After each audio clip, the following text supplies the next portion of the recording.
You're very welcome to Ballina. My name is Susan Heffernan and I'm a member of the Greentown Committee here and the Project Manager for the Mary Robinson Centre. And we put this project together, the Greentown branding, to bring everybody in Ballina who was working on environmental issues together so that we could all work in unison and that we could align all of the work that we're doing to achieve our common goal. And I think the big thing for us has been that over the period of COVID, it's been easy to see that there are so many groups who can bring influence and are achieving fantastic things. But we were all doing it in isolation because we had to. And we really wanted to have a chance to bring everyone back together so that we could talk, we could meet, we could network, exactly as we did this morning. And we could learn about the projects that we're all working on together and put our goals, put our work together to achieve what we're doing in a quicker and an easier way and to be more ambitious about the projects that we're looking for. So the event that you're here at this morning is part of 2 days of events. The Mayo Climate Action Gathering taking place in Ballina yesterday and today. And if you're available to stay around after this session finishes this morning, I want to bring to your attention in particular a session that we're having at 1:30 about circular economies.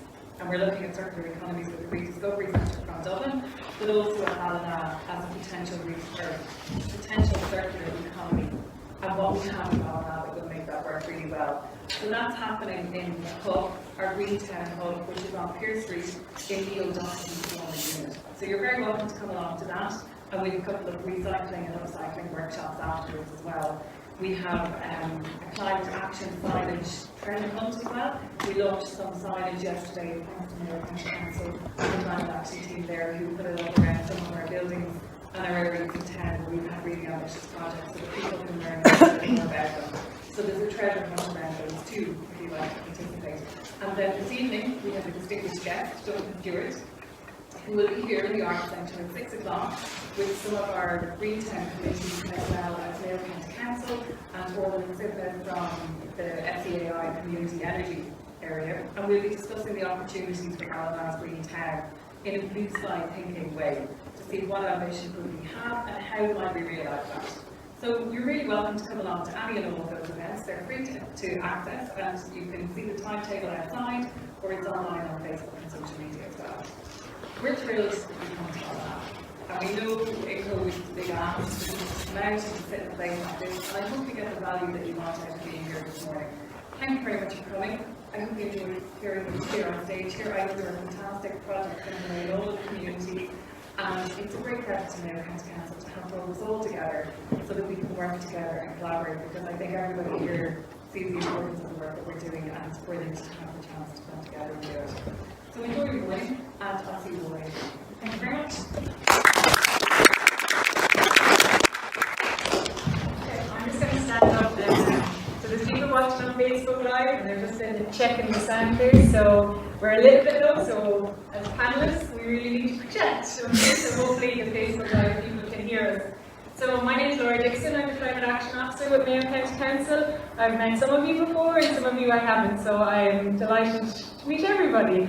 And it was great to have the introduction from Susan, and we're delighted as Mayo County Council to be working with Ballina and the Mary Robinson Centre and the PPN. Like, it is really so many groups and organisations who wanted to get involved in this, because I think now more than ever with COP26, and even as they were saying yesterday, like, maybe the world hasn't moved into crisis mode yet, but I think in Mayo and in the communities in Mayo we're understanding that we do need to move into crisis mode. So the presentations this morning, you'll see that there is great work happening in the communities, and we want to work with more and more communities throughout Mayo so that we can really start leading the way in how we decarbonise going forward.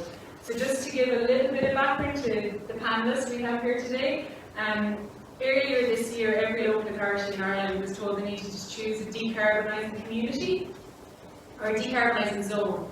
So instead of Mayo County Council just imposing that on an area, we invited the communities of Mayo to apply to become Mayo's first decarbonising zone. And I have to say we were really blown away by the interest. Nearly every community in Mayo expressed an interest in the whole process. Okay, so we had 20 communities from all across Mayo, and then we had 10 applicants in the end.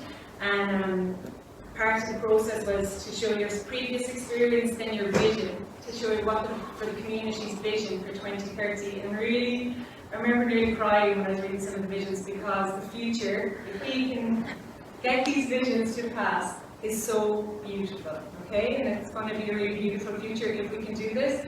And then the third part was just to show community buy-in.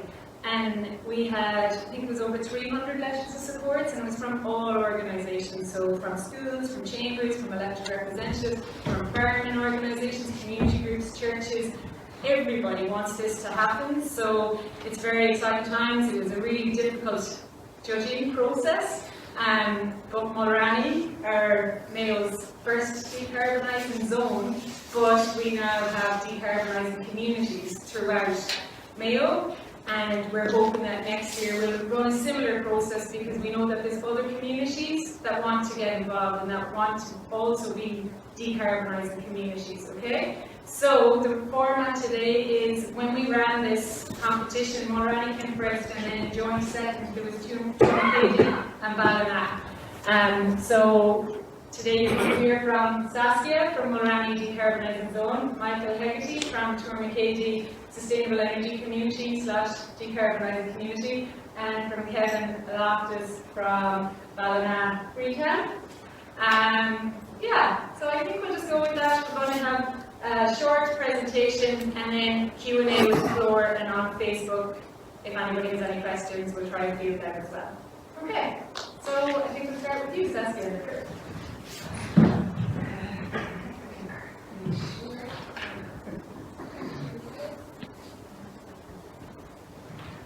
Good morning, everyone. My name is Saskia, and I'm from Mulranny DZ, Futures and the Green Plan. Normally, you would see CARO here or Sean, but they couldn't make it. CARO is in Spain. Lucky her. So it's me. So I do my best and try to be as clear as I can be. This is our logo. Yes, as Laura was saying, there was a lot of support with letters of support from within our community, from our golf club to the schools, and even the hotel and the pubs. So this is basically what you just said.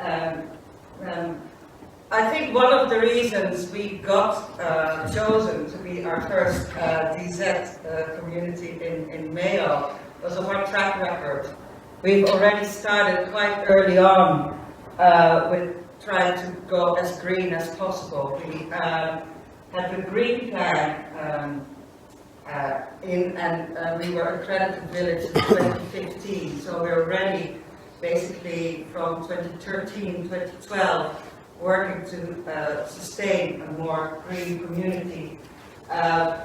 We also competed in the Entente Florale, and at first we thought, oh, it has everything to do with flowers, which it is not. It has all to do with biodiversity, so we were very pleased that we got the silver medal for that. And next one. So we're trying to get down 51% in our carbon emissions before 2030. And there are a few plans that are already here that would allow us to get there. One of the ones that we are actually at the moment working on, and it's almost done, is the electric bike initiative, but I'll talk about that a bit later. And we are very lucky that we have the Wild Atlantic Nature Life project supporting us as well. We've just had another meeting with them, and they will help us out with people, knowledge, and hopefully also money, because we're thinking of setting up a little biodiversity plot in Mulranny on the Greenway. This is our vision. In 2030, Mulranny will be an empowered community with a low carbon economy living in a thriving biosphere.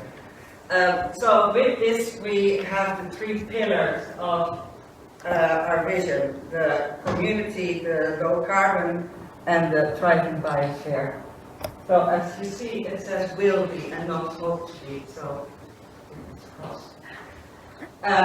These are the 7 themes that will bring us to that, and I go up into that. Okay, the Participant Democracy Network. We already have a DC committee which includes businesses, schools, farmers, and local authorities, and normal people, I was going to say. We already are an SEC since 2017, and the Futures Group we have, which encompasses all groups in the community, has started up 2008, and we're now in our 3rd 5-year plan. The 13% population participation is the active participation, so those are the people who are in committees. But if you count everyone that's supporting us, that's a lot higher. Okay, one of the main projects that we want to get the carbon down is to get a PV agro farm. We've already found a few places in the village where we could set that up, and so far the landowners are quite supportive in doing it. The good thing about a farm like this is that we can still have the sheep on the land as well. So we're hoping for a 5 megawatt farm, which will power 1,000 homes. We don't have 1,000 homes in the village, so it should be more than enough.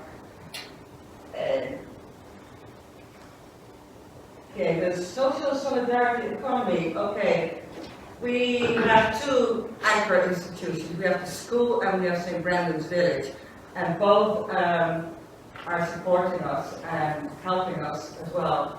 Dr. Cowley, who is from the village, is actually in the DZ committee as well.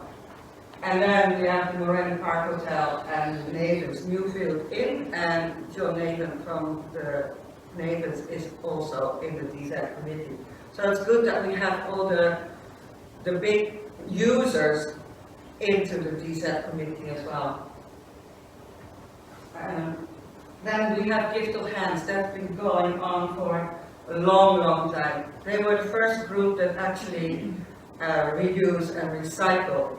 They get the offcuts from the Foxwood Woolen Mills, and they make all these beautiful handcrafted things that they sell, and all the money comes back into the community, and we use it to, say, pay the bill for the tourist office or get a piano for the school.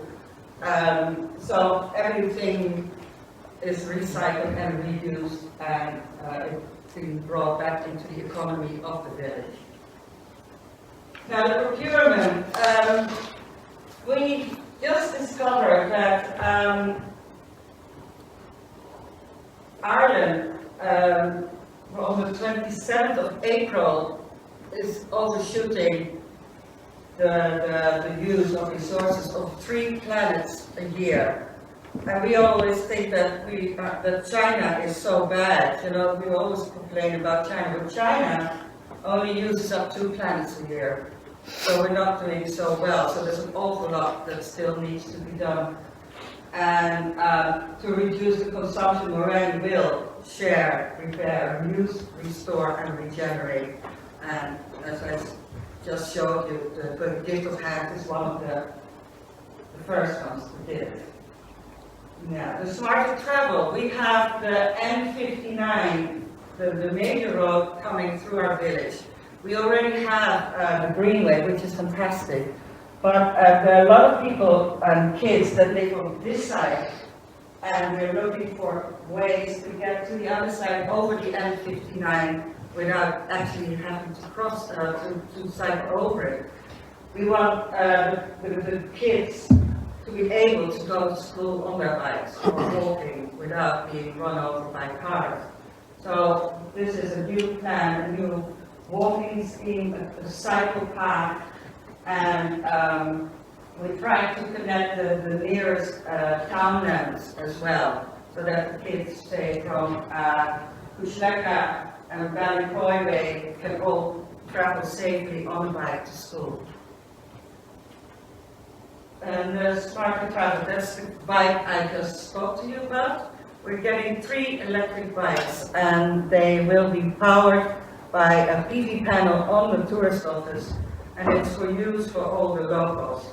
So it's not that we're going to rent them out to visitors, because there are already people in the village renting out bikes. It's really just for the locals, so that they can get used to getting a bike, leaving the cars at home. And we're also trying to get an electric car scheme into the village. We have all the electrics is in place, but we are still waiting for the connector so that we can charge up the car. Then the regenerative farming, well, that's done mainly with help from the Wildlife Nature. They've gotten more farmers asking to be permitted in the group than they had planned at first. So there's a good foundation of farmers willing to go the organic way, willing to think about how to sustain or lower the carbon emissions. And St. Brendan's on the Greenway have already a project where they grow vegetables and fruits, and we want to extend that. And they already use the fruit and food that comes from there in St. Brendan's home, so they use it to cook their dinners, so that's also sustainable. Now the rhododendron, we all know how invasive they are. One of the schemes we have is that we cut it down and we use the rhododendron that's cut to heat the stove in the tourist office, and we would like to extend that further as well. Now, thriving biosphere, as it says, the biosphere is a special designation awarded by the UNESCO to areas renowned for a special environment, which are valued by local people. We have a lot of peatlands around Mulranny, a lot of bog, and we should try and to reinvigorate the boglands, and if we want to lower the temperatures and lower the carbon emissions. We've got a baseline done for our energy for the SEAI plan. As you can see, the transportation is 35%, and the terminal fuel is 31%, and the import of electricity is 34%. Now, the emissions of transportation is a lot lower than what it costs us, but the terminal fuel is a lot more, so there's still a lot of coal and peat being burned in the village, and that's what brings it up so highly. We've calculated everything, and this was in 2018, and on energy cost Mulranny, so a tiny village, is spending 1.2 million. So if we get our solar farm, that will lower enormously. Now, almost 50% of the houses are built before 1990. So there is a big scope for getting it retrofitted and for deep retrofit. We just had a talk from Clark ICH the other day, and they gave a lot of information about how to get grants, where to get grants, and also they told us that they would give us help, and they would come to the houses if people want it. They will look at it and tell you what you need to do and how much it will cost. So that's a great initiative. And the renewable energy, the PV farm. We're also actually looking at a small wind turbine on the industrial estate. We're not supposed to have any wind turbines west of Newport, so that's what sort of made it a bit more difficult for us because we would think, oh, the west of Ireland, wind is the easiest solution, but we can't build a wind farm or anything, but there might be an opportunity to have one smaller turbine on the industrial estate because that's not a nice, beautiful spot anyway. So it's my, but that's one of the things we have to wait and see. And that was it. Thank you.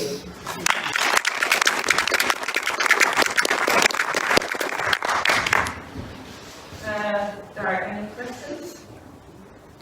What we might do is... Or later on. Yeah, we could ask all the questions together. Thank you very much, Sophia. That's great. Okay, just have to give me 1 second. So Michael will take a few from Tourmakeady.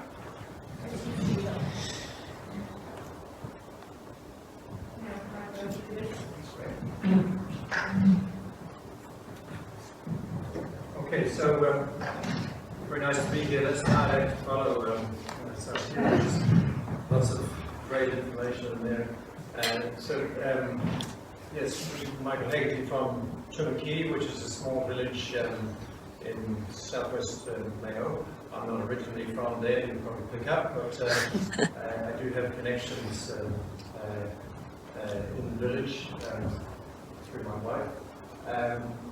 But importantly, just for this, I'm a member of the Sustainable Energy Community there, and have been since around about 2016, 2017.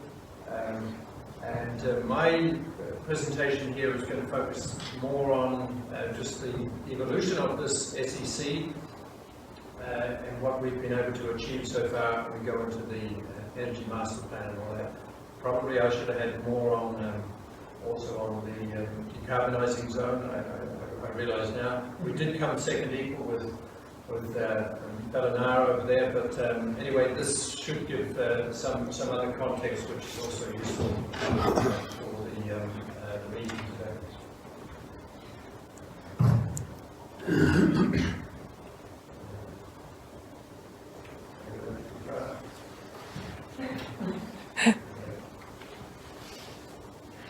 Keep skipping that one.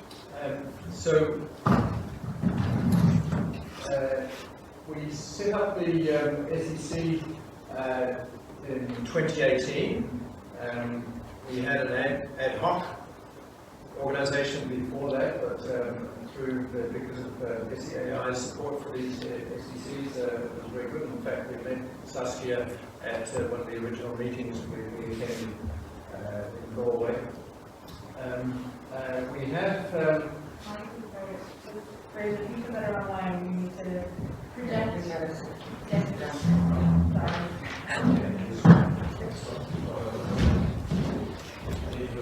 We're just to talk loud. Yeah, just a bit louder. Thank you.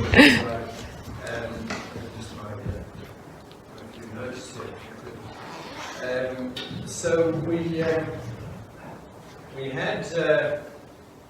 keep looking out here and I keep looking at this all the time. So it was a voluntary group.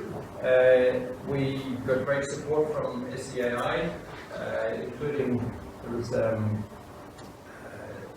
grant to travel to local, regional and some international conferences. We have been involved in better energy community schemes since 2016, in fact. I'll go into more detail on that. We've developed an energy master plan from 2018. Some delays there just because of COVID, but we're making good progress on that. We did come second in that competition that Laura mentioned, the Decarbonising zone. And we have already done one micro hydro study of the possibilities. We're fortunate enough to live in a mountainous area, really, in Tourmakeady, and also fortunate that we have lots and lots of rain. And so that there are possibilities for micro hydro, and we're currently engaged in an advanced microhydro feasibility study at the minute. Well, just to say, we have a small committee. There's 5 of us there. From time to time, people drop in and drop out. I'll go into a little bit more detail later on. We meet quarterly at a minimum. So we've had, just on the Better Energy Community Scheme, which has been great really, we've had 6 rounds of it. We've managed to have 70 homes that have been retrofitted, including my own home, our own home. And of course that was supported by SEAI. Saskia mentioned CARO, ICH. Now that's a group that has been also supporting the Tourmakeady's efforts in retrofitting, because they've had the overall contract. They've been very good. They came and did surveys of something like 70 homes in Tourmakeady, and we got great support from them, which is really good. Just some of the buildings that have been retrofitted. So the Harlem Tourmakeady, the Tourmakeady Community Hall there, the sports hall as well. We've got the tourist office, which is also now doubling as a geopark tourist office. There's a proposal which I'm involved in to establish a UNESCO global geopark in the wider area. Tourmakeady is the office space for that. So that office has just been retrofitted, nice and warm and comfortable, and it doubles as a tourist office for the Tourmakeady community. Businesses, there was an old Glasgow factory which was renovated, and there are several offices in there, and they've been retrofitted as well. There is now a new proposal for LED lighting to go into primary school in the village. Just on the Energy Master Plan, we established this from 2018. We applied for, it was a level 2 grant which gave a maximum of €15,000 and mentoring support, and all here in the audience has been great on that. Sligo IT with a winning tender, and we've had great consultancy service from Sligo IT. And just a few of the milestones, the services and all that. So there was originally a desk study of the energy situation in the community. There were energy audits done, and VR assessments for looking at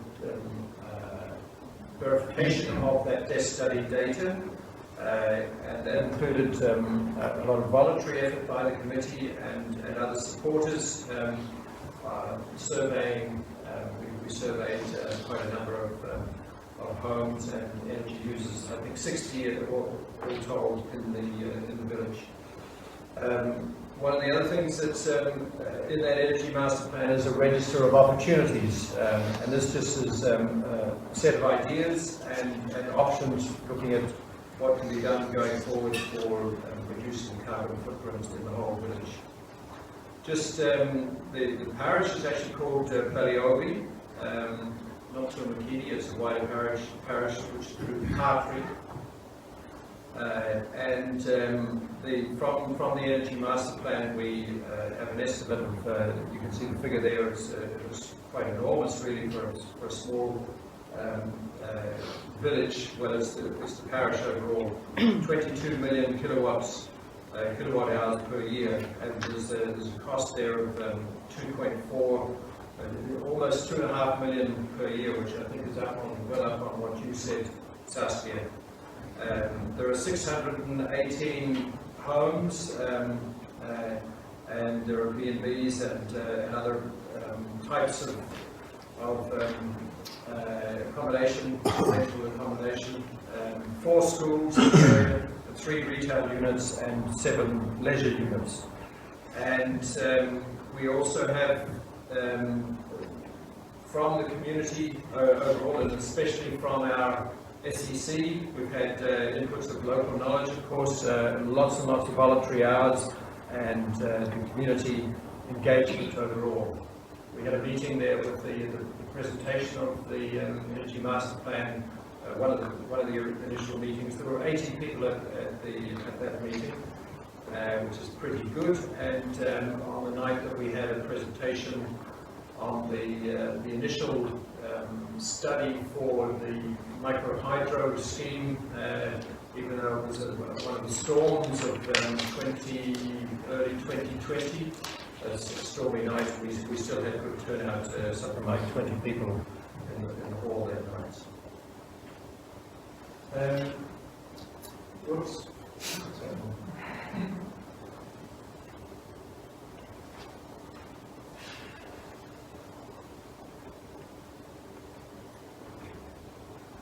Maybe just go back on the laptop, Laura. That's not me. Yes, it's okay. I've got a few slides up there that I just wanted to indicate the kind of data that we have been able to gather from. Really just wanted to. They're settled correctly. They're settled correctly. Yeah. No.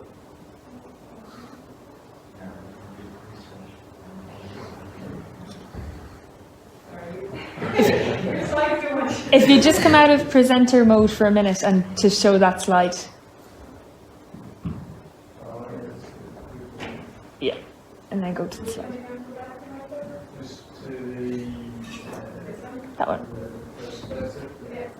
Just these are 3 or 4 slides just to show the type of data that we have been able to generate and to come up with for the whole parish. And of course, the reason for getting this kind of data, if you want good policy, if you want good actions, it should really be based on good data. That applies, I suppose, in life in general. Really. So, just on jobs and industries in the area, so you can see that people are involved in public administration. They travel to Castlebar and Westport and Ballina for those jobs. There's small manufacturing industry, agriculture and forestry and fishing. They have 20% of the occupations in our parish, and people are also involved in transport, in commerce and trade, and building and construction as well. So that gives a sort of a cross view of what we're engaged in as a community in Tourmakeady and the whole parish. The housing stock, it was interesting, your figures there for Mulranny. We have 25% of our housing stock has been built since 2000.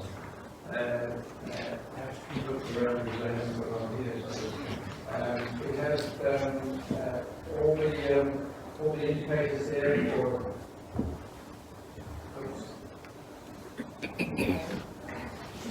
I know that works really well. Okay, we have all the indicators there for when the housing stock in the village and parish is built. So that's a very useful to have. Home heating, no surprises there, I suppose.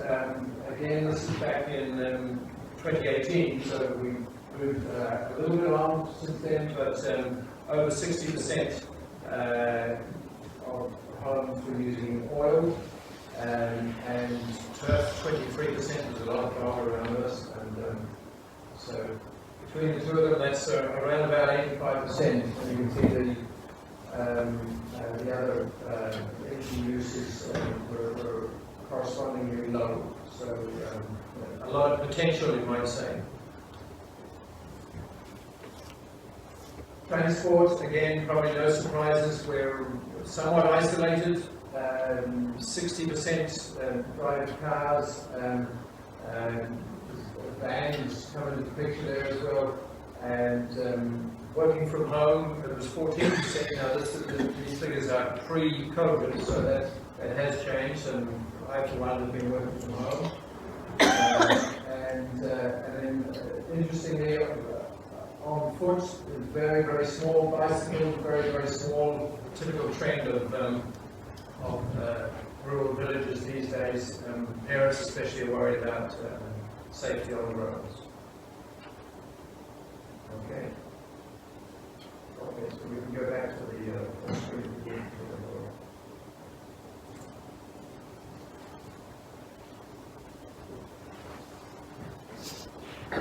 So, just from our energy master plan, what are some of the goals and the planned outputs that we have in Tourmakeady? We are looking at the possibilities of having a part-time employee, because as the demand for voluntary effort increases, it becomes more and more difficult to actually attract people into the group, and these things do take a lot of time. So we're looking at that, but no real progress on that just yet. We have certainly increased the awareness and the educational aspects of what is possible and what to aim at within the whole energy sector. The priorities for energy efficiency at the moment have been the retrofits. Also, which include insulation, of course, and new windows and doors, and heat pumps and things like that, and LED lighting, and also smart apps for managing your energy in the home and in the office. We've had energy efficiency projects, which I've mentioned already, better energy communities. We apply for grants when the opportunities come for renewable energy. We've been able to track energy usage and energy efficiency, and of course we're building up experience and know-how and upskilling in the community. Now I'd have to say that the COVID wasn't very good for that, because people just haven't been able to get out and about, and I suppose over time people got a bit fed up of Zooms, as you can fully understand, I'm sure. So the challenges there. Just some future aspirations. We have engaged with local contractors. There are, I mentioned already, CARO ICH based in Morris. They've been very, very good. I've mentioned the meetings already. We have a 3-year sustainable energy roadmap for the whole community. We have a public display panel that any information can go up, and of course we're using social media a lot, as much as possible. We're raising awareness. We want to raise awareness keep raising awareness on ways to reduce the energy use in everyday life. So that includes some of the things I've already mentioned: LED lighting, sensors and timers, so that people can control remotely their energy use. Interestingly, little efforts like lowering the thermostat by 1 degree will save you 10% of your energy bills a year. And other things like lagging jackets, draft extruders, using a solar charger for your phone, and exploring the hydroelectricity possibility, which I'll go into a little bit more detail now. We had a feasibility, a sort of a minor feasibility study done in 2019.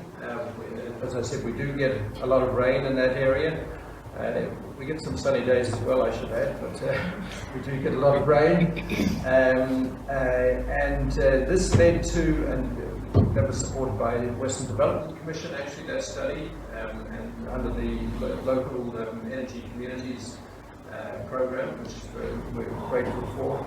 And that led to some very good conclusions, but it didn't go deep enough. So we're now engaged in an advanced feasibility study, funding through LEADER. Funding is very important for all of these actions.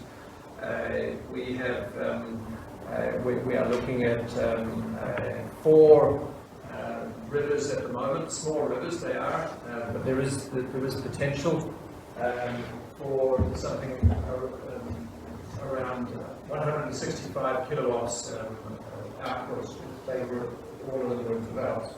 We haven't gone as far as saying that they would be developed, but there are possibilities. Of course, there are environmental aspects to consider as well. We're in good discussion with the angling clubs as well. Loch Mask, there right beside us, is one of the best, probably the best trout fishing lake in the whole country, and it's in the top 10 in the whole of Europe as well. And most of those wonderful trout fishing lakes are actually in Ireland, so Loch Mask is right up there at the top. So we're in consultation with them and Inland Fisheries Ireland, and it's very important, I should add, that all this type of consultation goes on. So it may well be, it could come out that it would not be feasible to go ahead because of the potential damage to the fishing stocks.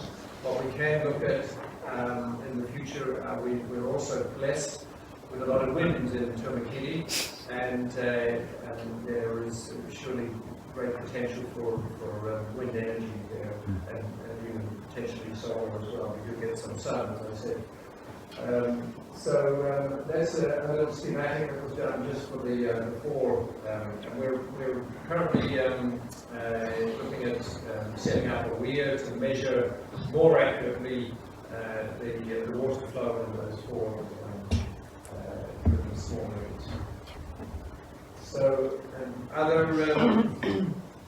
actions, the decarbonising zone, just getting more to the point that Saskia was focusing on. Yes, we did put in an application. We came second, as I said, second equal, sorry. We had a proposal for a range of climate mitigation and adaptation and biodiversity measures. I'm not really going to go into detail because it's gone out of my head. I'm sorry, because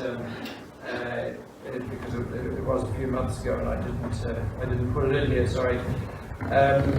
By 2030, one of the targets was that 50% of the housing stock would achieve a BER rating of B or better.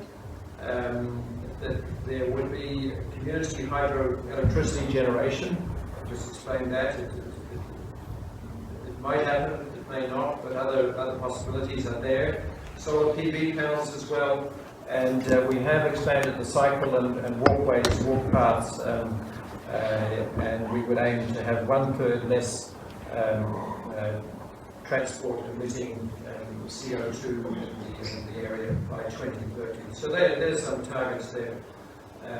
And the local greenways and the woodland tracks have been fantastic, especially during COVID and all that. I was out last night for a couple of hours, and we have a walking group, for example, going out 3 nights a week, and we've just separated a couple of meters apart, and we've been doing that for over a year now, and it's fantastic. But of course we are lucky that we do have woodlands, and we have a lot of little borings that we can go down, and you hardly need your car at all. So fortunate there. So and just final, nearly. There must be one of those. Just the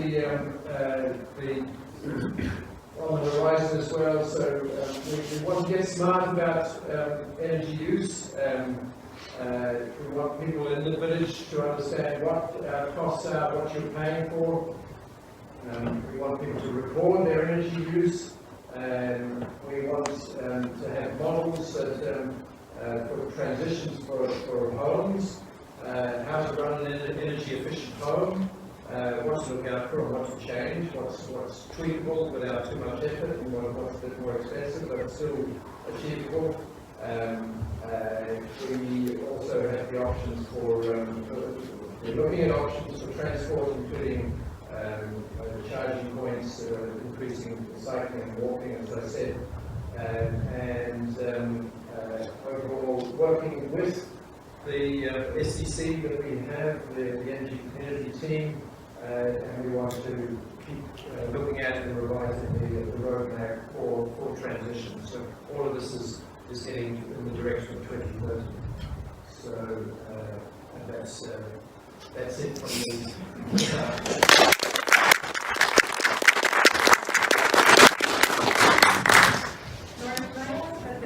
Yeah. Sure.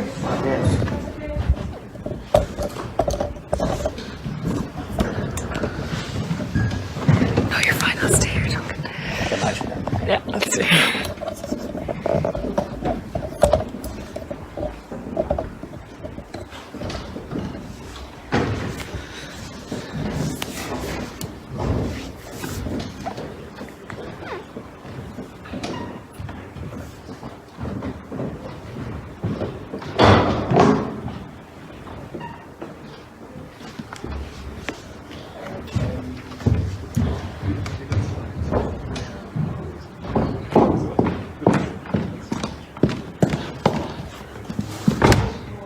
Yeah.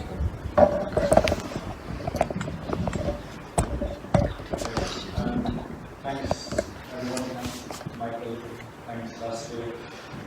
So I'm going to take you through the vision that we have for Ballina in relation to the decarbonisation zone, but also some other elements that link to our green ambitions. I'm going to keep it more as a general overview and talk about initial strategies that we're looking at and also some of the projects that are currently being initiated. Ballina, the town itself, is 10,000 people. It's a large sort of urban focal point in North Mayo, so it has a wider catchment, but the plans generally for the moment have been focusing on the town itself. Together with the Mary Robinson Centre and the Chamber of Commerce, we came together about a year and a half ago and set the ambition to become Ireland's greenest town. As part of that, we've also linked with groups like the Ballina SEC, some members here today, and other community groups that have been really involved in greening and cleaning, like the Ballina Community Cleanup, towns and different organisations. So the question of how could we make an ambition like this a reality, it has to be a strategic plan that's put in place, and in that sort of approach, look at all of the different qualities that could exist in a town like that, set up a vision that's aspirational, and then set a plan in place that is achievable. In terms of energy demand, for example, we've mapped out what the overall is for the town, where we are currently, and what we would need to do in order to become totally green. That's one of our key ambitions. We actually have 5 key areas: energy, mobility, biodiversity, people-centric design, and economy. So where we need to get to is actually 100% electric, 100% green electric. And that means large-scale retrofitting, it means changes in the way we move around, it means reduction in energy, and production of clean, green energy. And what you see here is a diagram showing from, I suppose, where we are currently to where we need to be, and that's through large-scale reduction and green production. How do we do that? In the context of Ballina, there's no silver bullet. Like many places, we need to look at different forms of energy production. Just to understand what the scale of energy we need would be, if we were to retrofit all of the building stock of Ballina, we would still need 23.4 megawatt wind turbines to bridge that energy gap. But there are a lot of other potentials. We have potential for biomass. We're in a rural community, of course, so that's something that could create income to the farmers, as well as providing green, sustainable, renewable energy. Solar fields, the guys that both alluded to that before, it's a sort of a misnomer that in the West solar doesn't make sense. It is a renewable energy and it can be produced in the West. And we're seeing more projects come on board, so that needs to be encouraged and driven forward. As part of the SEC group, we've been actively looking for sites to see where appropriately we could have community solar projects. Hydro, of course, the River Moy is going through the centre of town and historically had produced energy for different mills. So another aspect of the SEC's work is to understand where that hydro potential is and if we can reinstate that again. So we're actively engaging in those. Hydro generation, this is something, of course, that is part of homeowners' potential for contributing to the overall ambition, and that's something we're doing through an energy master plan to understand what the building stock is and how we could actually create pathways to make it easier for homeowners to access funding and to be able to avail of the schemes that are out there. There's a lot of good schemes out there, but very often people who aren't in that space find it difficult to understand where to go, how to access the information, and that's one thing that we can help support. Also, the Ballina Credit Union has been very active in defining green loans that will help bridge gap for people. So I'd actually recommend anybody here who is considering upgrading, and if you're a member of the Ballina Credit Union, please get in contact with them. They're great supports and they will help you on your journey. As well as that, we have landfill gas. Actually, the Rapone site close to Ballina is a former landfill. It's now a civic recycling space, and I know there has been studies in that context to understand how that landfill gas to be used. So lots of potentials to bridge the gap. We don't need the one silver bullet, but by combining all of these, the ambition of becoming energy independent is actually very much possible. How we look at our towns and our streets is also very important. We need to move from models that are car dependent, looking at our civic space only as commercial space, or our street space only as commercial space. We actually need to start looking at it as places for people, for communities, bring people back living into the centre of towns, and that has to be done through I suppose, visions that show what that can look like. So turning our streets from car-focused spaces to people-focused spaces. If people actually want to come and live and stay in these areas. Turning our laneways from sort of back service streets into places that encourage active walking, cycling, comfortable places for people to come and stay. Looking at our waterfront and seeing that there's actually huge potential civic, there's a huge civic potential in that that's not currently being utilised, so how we can bring people to that waterfront and actively engage it. Walking and cycling was mentioned previously, and the active travel, of course, is the active travel schemes are a huge part of this, globally linked and different resources, but we need the infrastructure, and that needs to be made in a way that links where the populations are to where they want to be, and doing it in a way that sort of links with nature and creates, it's not always about the destination, sometimes it's about the journey, and if we can make the journey more attractive, then people are more likely to use those forms of transport. just to give a quick overview of the current condition in Ballina, what you see in the blue, they're all approach roads. So you can see that everything really moves towards the centre of the town. And the green areas are a lot of the amenity spaces that we have. They're not just, I suppose, parks, but they're also workspaces, they're schools, they're the different infrastructure that we need to operate the town. And the difficulty we have at the moment is that if I want to go from one side to the other, I need to go through the centre. And if I'm taking a car, that's going to become more congested.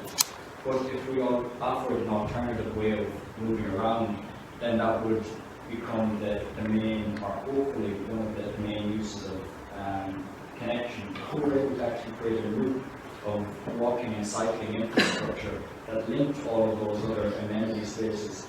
That's an easy way to tap into the already existing infrastructure, upgrade it, and with a few small connections, create a new way of mobility around the town. Again, looking from a sort of an overview perspective, what would these linkages look like?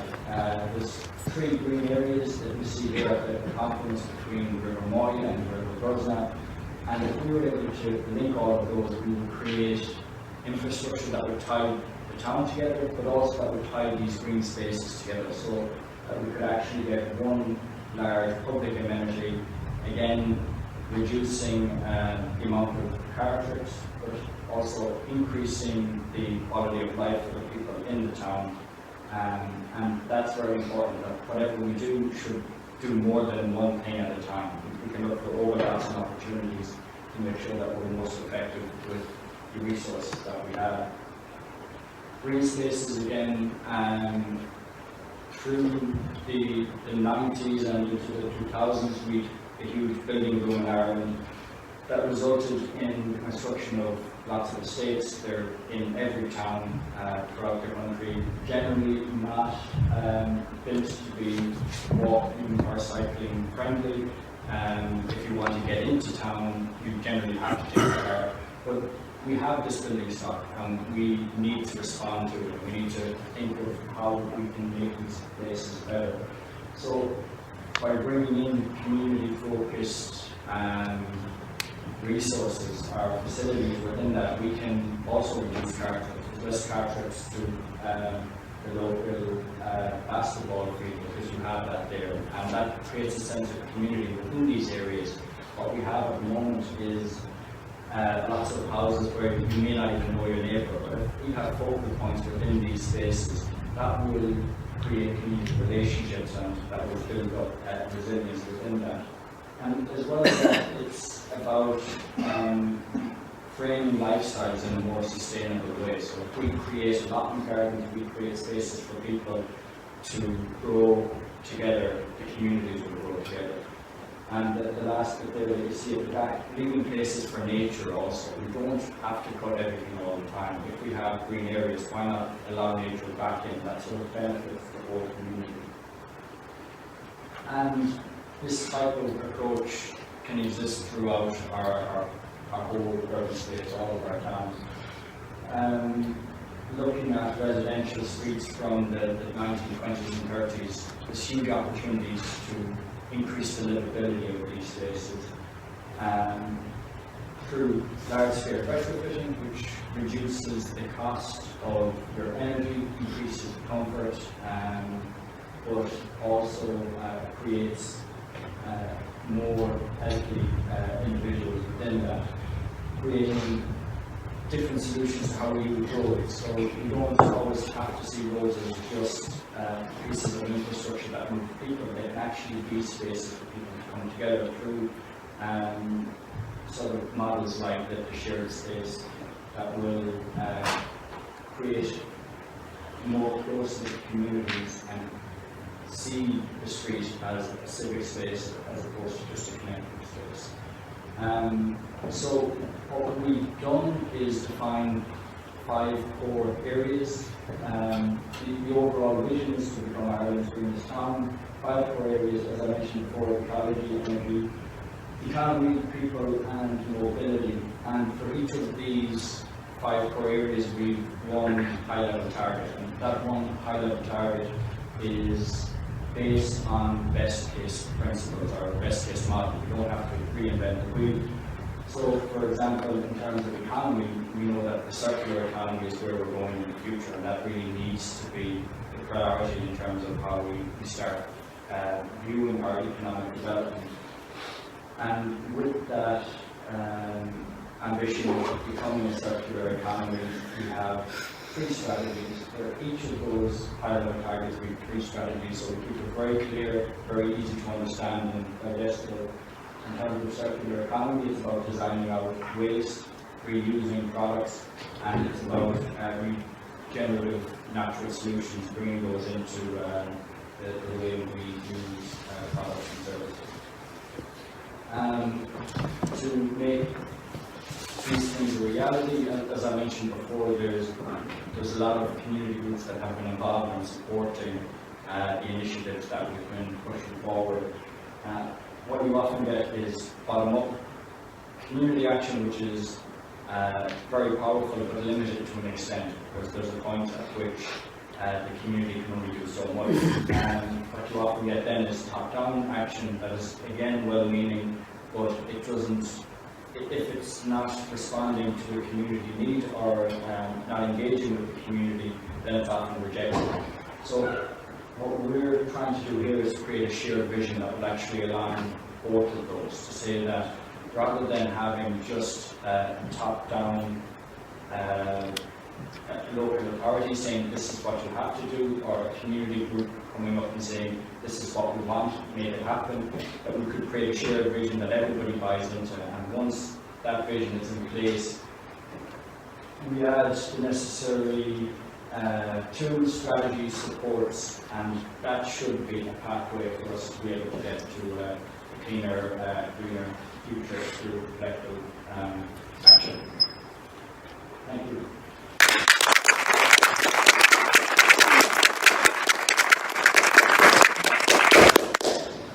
Okay, so we had a presentation yesterday as part of the climate action gathering, and I think one of the teachers put it very well, and she said she feels the clouds are lifting. Okay, so she had heard Kevin's presentation, and similar listening to Saskia's and to Michael Hegarty, that when we talk about climate change, it can be so depressing and it can really feel like this there's a heaviness on us. But when you hear what is happening and what the visions are, and she just put it so well by saying the clouds are lifting. So hopefully you'll have loads of questions for our panellists. I know we were kind of late starting, so we might try and keep it to 15 minutes of Q&A. And we were planning to have a solar-powered coffee truck. It was at one of the events yesterday, but it actually broke its winch yesterday, so we can't make it today. So we might have a shorter coffee break than planned as well. So we'll try to not keep you on too late. So after this, we'll have discussions with a number of organisations that the guys have mentioned in relation to supports and funding. But first of all, any questions for Saskia, Michael, or Kevin? Yeah, James. It's kind of a general question. I mean, the detail is fantastic, and there's a couple of things that strike me, and we're experiencing it in Lewisburg, Clare Island, Killeen, DZ community as well, is the scale of the task. Like all the jobs you're talking about, it's massive. And Kevin, the last speaker, mentioned the top-down, bottom-up thing, and I think that's really important. You know, it strikes me that we're in danger of doing things the council should be doing, or the government itself should be doing. And I get really confused about the target, 2030 target, 50% reduction. Even things like how do we measure it? And what proportion of that cut has to be done at a community level and what's done at a national level? So how do we as communities actually know how much we need to do to cut back by 50% by 2030? That's one of the big questions in my mind. And then the other one is the the cost of this and the idea that this can't be done by volunteers. I mean, what we're all proposing to do is pretty massive. You know, you're tackling all the, you know, the requirements of running a whole community of, say, 1,000 homes. And you're tackling all of those things. I don't think it can be done on a voluntary basis to the extent that we need to do it. So my concern is, you know, we actually probably, all these really active communities, and there's loads of volunteers and so on, but we actually need full-time people at a local basis looking after these. If you're trying to retrofit 500 homes and you're trying to put in new transport schemes and you're trying to do biodiversity schemes, woodlands and so on, I mean, it's way beyond the scope of volunteers who are already probably working in full-time jobs. So those are the things concerning me. I don't want to get swallowed up today in details. It's the overview stuff that I'm concerned about, and, you know, the big picture stuff. Thanks, Gabe. I guess maybe I'll answer that to start. I 100% agree. It is a massive challenge, and it's not for, it can't be done on a voluntary level, but in a lot of ways it can be led by the enthusiasm on a local level. So David Mellett will be speaking after the break about from the Climate Action Regional Office, and there has been proposals put forward to have additional staff in local authorities so that we can help you more than we are at the minute. And the idea is that there is a community officer working with the communities on this, and other officers. So David might be able to talk a little bit more about that business case. It is going to cost an awful lot as well, and again, thankfully David's here, so he will be able to talk about the new Climate Action Fund. So we do have the likes of Leader, the likes of SEAI who are already given funding, but there is a new funding stream coming out for these type of actions, and that one is specifically for community. But there is a big onus on local authorities as well that we need to be spending more. And again, there is, say, through the Active Travel Fund, there is funding schemes available. Okay, so I know for home retrofits and jobs that people have to do personally themselves, there is going to be an expense.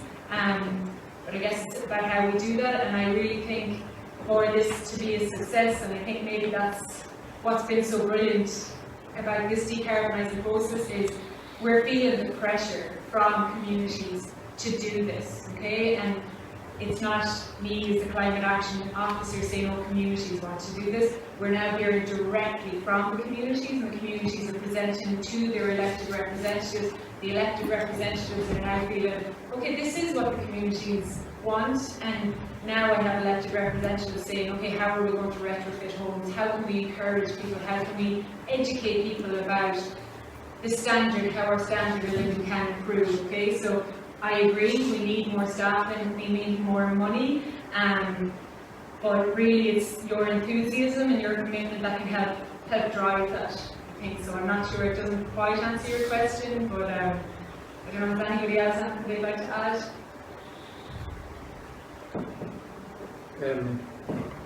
Yeah, I think James was I mean, it's a very good question, but in my experience and our experience in Tourmakeady, and I suppose one wider experience, it really is about a partnership. And I think Kevin's illustration there of the, you know, the togetherness, the bottom up and the top down.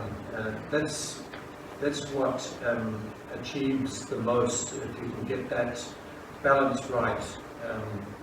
Obviously, communities can only go so far in organising within the community, developing priorities. What do people want in the area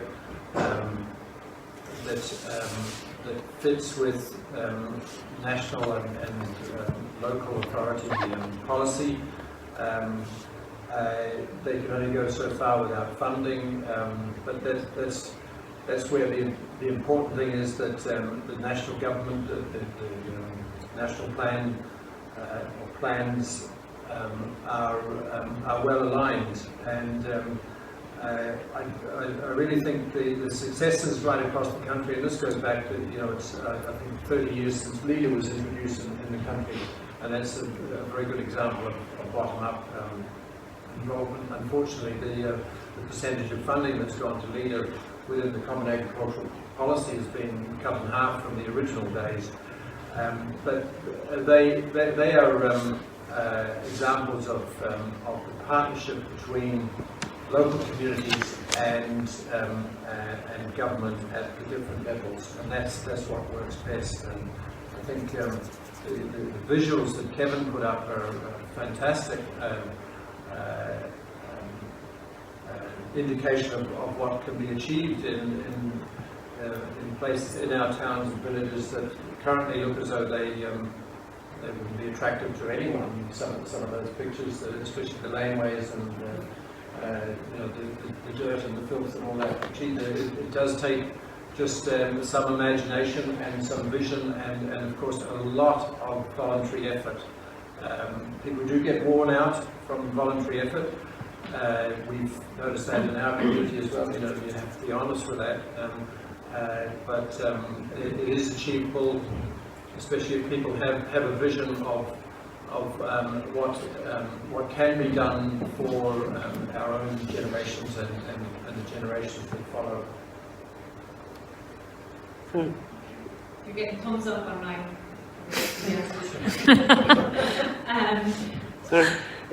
There was some talk about Pobble being involved in the administration of funding for these local communities. Have you heard anything on that? Of Pobble being involved? Pobble, yeah, administering the funds, or? I think is that in relation to the Climate Action Fund? Yes. So I'm going to let David answer that in the discussion after the break, if that's okay. Okay. We'll have more information on that. Liam, I think you've got a question? Yeah. Liam Alex Elfin from Chair of the Mayo Greens, and I just want to say thanks very much for a wonderful presentation from Kevin, Saskia and Michael. I just want one question briefly to ask each of you, and apologies to start coughing there, so I wanted to get out before people start panicking. Apologies there. What have you done in terms of ensuring local buy-in, in terms of, I suppose, ensuring the community is with you? And I was wondering, each individual, what have you done in your cases to ensure that happens? Because obviously in the absence of official structures to get everyone together, officially, how have you managed to bring people with you in terms of local democracy, local buy-in? Just if you'd like to address that. Yeah, I can start that one off. First of all, as I said as well, from early time on, we started the Community Futures group. The Community Futures is basically all the other different groups that have been working 50 years apart to get them together under one umbrella. Every group has its representative in the futures. So, and we set up every 5 years, we set up a new 5-year plan, what we want to do. And we've noticed that we're now in our third 5-year plan. We've noticed that there's more stress on lowering the carbon emissions as we've gone through the 5-year plans. Because all the representatives, all the groups are so diverse. It's from the industrial estate to the pubs, to the hotel. Tiny towns is in it, the football club, the green plan, the goat center. All the groups are there. So in that sense, we managed to get basically everyone in the village somehow involved in this plan without having the need from outside interveners. So that's how we did it in Mulranny.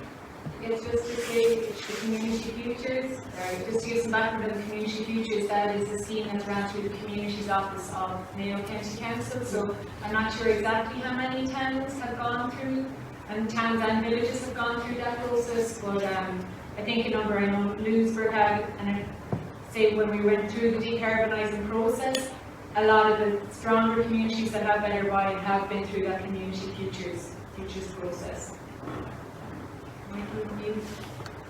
Tourmakeady has, we're in our second iteration of the Community Futures, and I must say it sets a great framework for development. Interestingly, I suppose the first round of it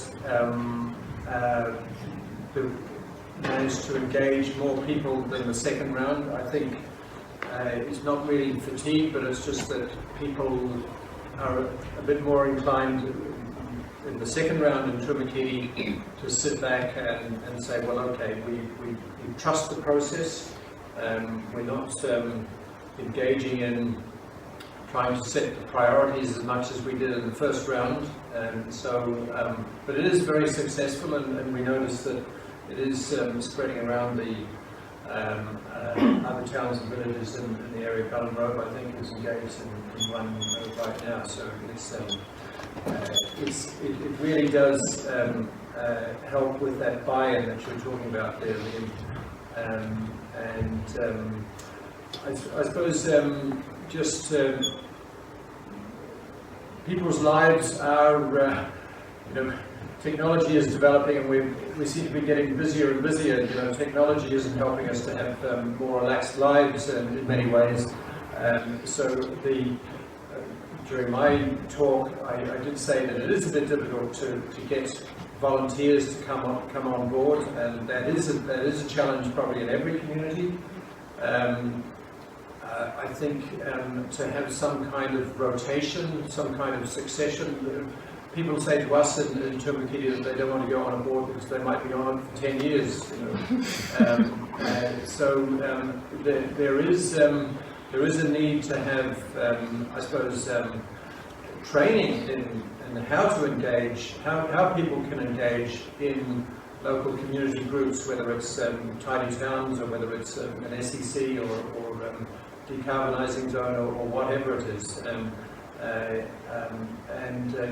That could be one area that the local authorities could help more with. I know there's organisations like Mulranny out there that have been going for decades and decades and have done great work.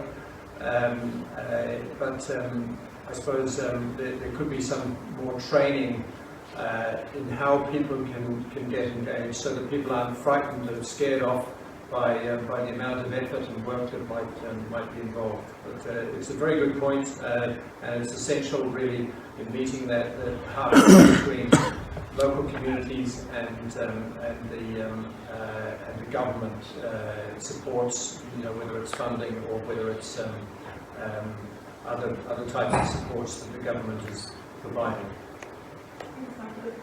And I know Ballina had a slightly different approach, so I'll ask just to follow on from Michael's point. So today we have been sponsored, this event has been hosted by the Public Participation Network, and they do a lot of training schemes, so maybe this is something that we should bring to them, because they really do want to engage and to look at climate action. So they've been a massive support to us and in outreach to communities. So maybe even just identifying the training that's needed, and we can work with the PPN to put that in place for communities. And so, Kevin, you can speak on Ballina. Yeah, I suppose for us, in terms of what we're proposing, it first of all came from the community, or at least it was inspired by a lot of community action that was going on in terms of biodiversity planting and groups interested in renewable energy. And the vision in a way was taking those different elements and bringing them together into one space. Because of that, we've had a very receptive public, and the community has come on board very quickly with it.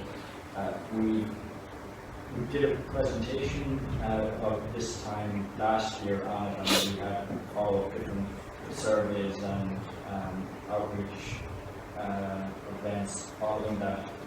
But probably because all of the decisions have at the heart of the people, and it's not like what we're saying is let's bring windmills in, or let's bring a private company in to build windmills that they're going to own the energy from, and that would help as part of the national solution. That would be the case, but because we're saying actually what we want to do is bring renewable energy in that the community will benefit from, and the conversation is very different. If you have people looking at wind turbines and saying, I'm not going to benefit from them, they're going to object to it. But if you have people saying, actually, you know what, I'm going to benefit directly from the energy that's produced, the conversation is very different. And you don't get many people complaining about pylons anymore, but arguably they're much more ugly than wind turbines. But there's a detachment in people's understanding of what they benefit from. So people are always put at the heart of the decision-making process, and that's reflected. If they see that reflected, then the conversations are always very different. It's the act of having to get people to buy in is much easier if they're there from the beginning. Thank you. Okay, I'm just going to take a question and then a comment from online, and then I'll go back to the floor if that's okay.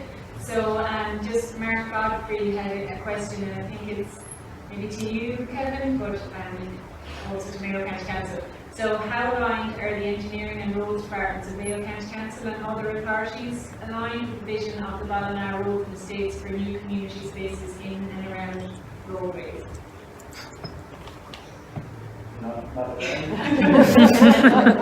I think maybe I might answer this. So Mayo County Council, as of, what are we right saying, 6 weeks ago, we have an active travel officer, okay?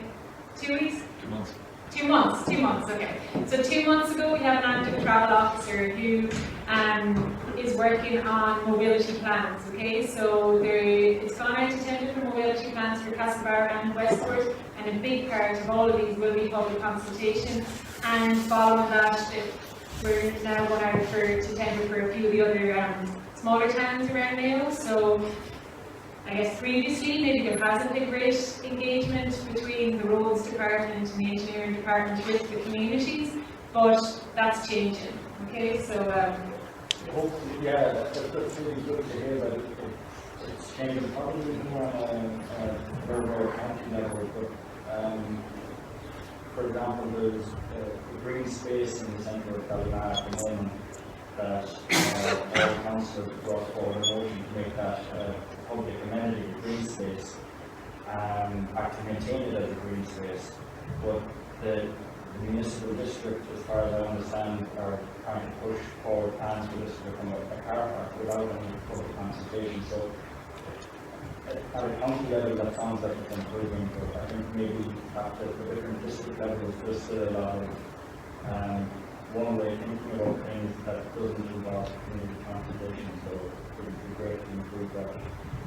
yeah, I guess that is something that we do need to improve. I know, say, when we talk, this is a kind of active travel answer, so in Mulranny have improved greatly, and even just the village, whatever about the greenway, but the active travel in the space in the town has improved greatly, and in Tourmakeady, I know there's been great improvement in relation to walkways and that, but correct me if I'm wrong, but I think that probably came from community pressure. Would that be right? That's right. Yeah. So I guess it's back to your point, Kevin, that we need to engage better and to continue to engage at every opportunity. Yeah. And so one other observation just from online, and then I know there's 2 more questions from the audience. So Omni Bell has just said that there is an urgency, people need to be aware of the urgency, and I guess that's in relation to the climate crisis, and hopefully events like this are helping to build awareness, and even the whole weekend for climate action gatherings. So yeah, I agree, and I'd imagine we all agree to that comment, Anya. Okay, so from the floor. Sorry, my name is Aidan Brown. I'm a member of the Social Democrats, and I'm also a resident of a small village, Lardon, that's between here and Castlebar. I don't want to be repetitive. A lot of people here have already kind of touched on what I'm about to say, but it is something that came to mind during the course of what was going on here. And I think it does come from a place of sort of Mayo pragmatism as we're kind of looking at what to do. My own sort of observation from what was said, particularly by Saskia and Michael, is that there seems to be like great support from like these kind of government bodies such as LEADER. But I'm kind of thinking it seems like there's a big dependency again, on local volunteers. I know myself, I come from a parish that isn't particularly organised, and I know that lots of the surrounding parishes are just not particularly organised. There isn't, I guess you call them boots on the ground to do the kind of work, or to even network with and facilitate people, not so much leaders, but these more environmentally focused groups. And I suppose this is kind of a tough question, but like what are we going to do with like these less organised, less urban communities that don't have people who are able to facilitate like high level, high concept, high like abstract ideas like this. And I know it's already been touched on, but I kind of, because the people we have in the audience, I just kind of wanted to say it again because it's going to be a big challenge in my mind to overcome that. Thanks very much. I'll start if that's okay. So it is a massive challenge, I guess. The whole idea of the decarbonising zone is that we learn from the first community. So say we're going to learn from Mulranny in our case, and there's similar communities or areas chosen around the country. And I guess by learning from each other, and what I am getting most from this is inspired by the other communities. So it'll be difficult to go to Glasgow and say, okay, you need to decarbonise.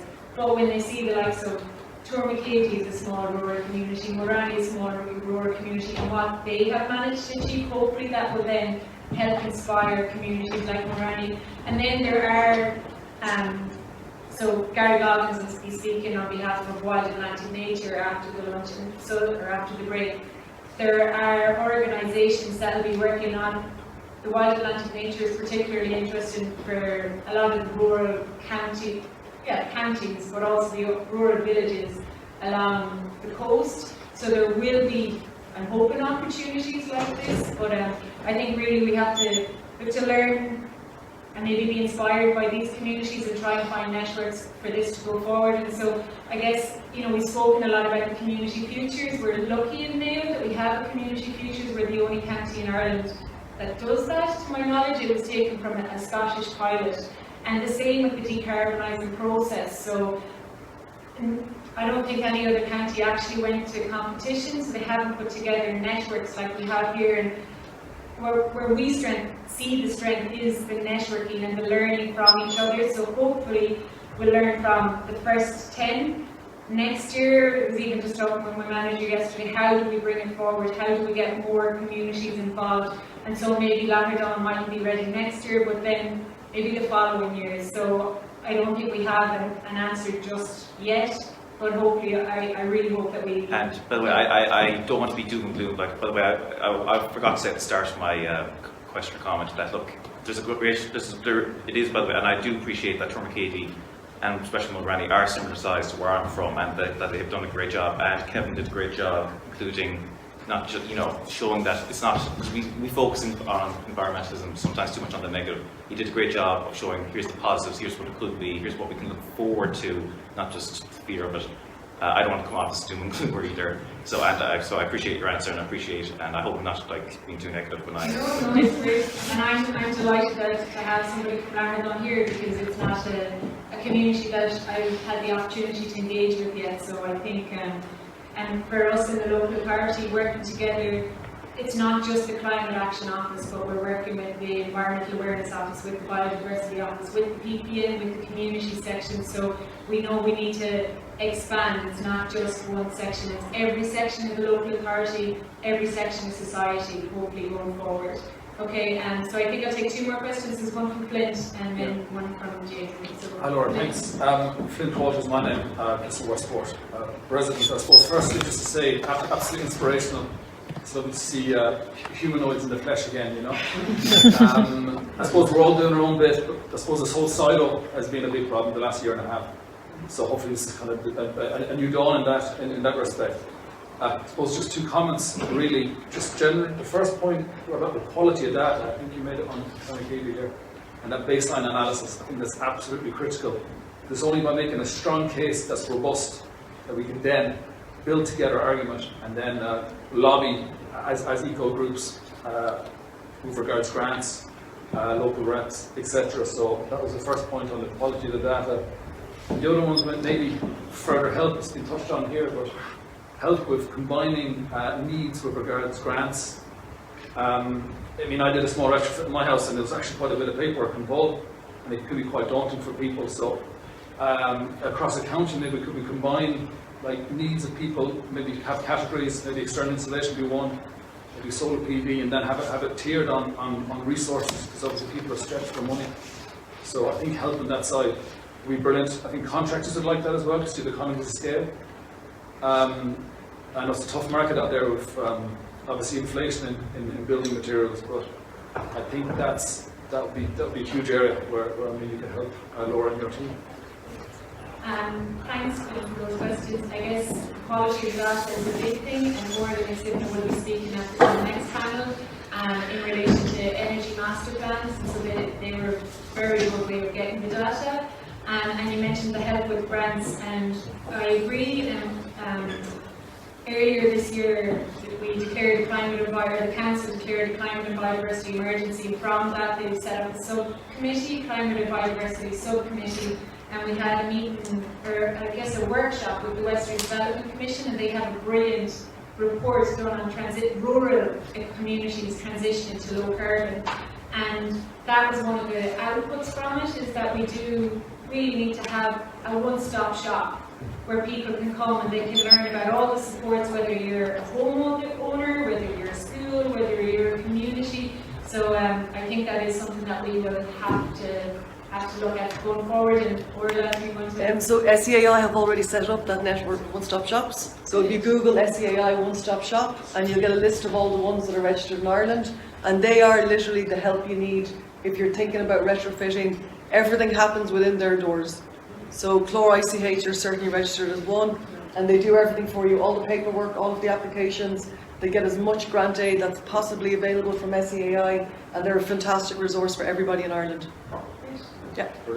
Okay, and one more question before we go for a short break. My name is James Wonder. I will be speaking later. I'm coming from a leader perspective, but just one thing I want to mention from community resources perspective. We interact on a daily basis with communities, and the most successful communities are communities that have the likes of CSP programs operating within them. So they have professional people working on a daily basis, helping to support the communities.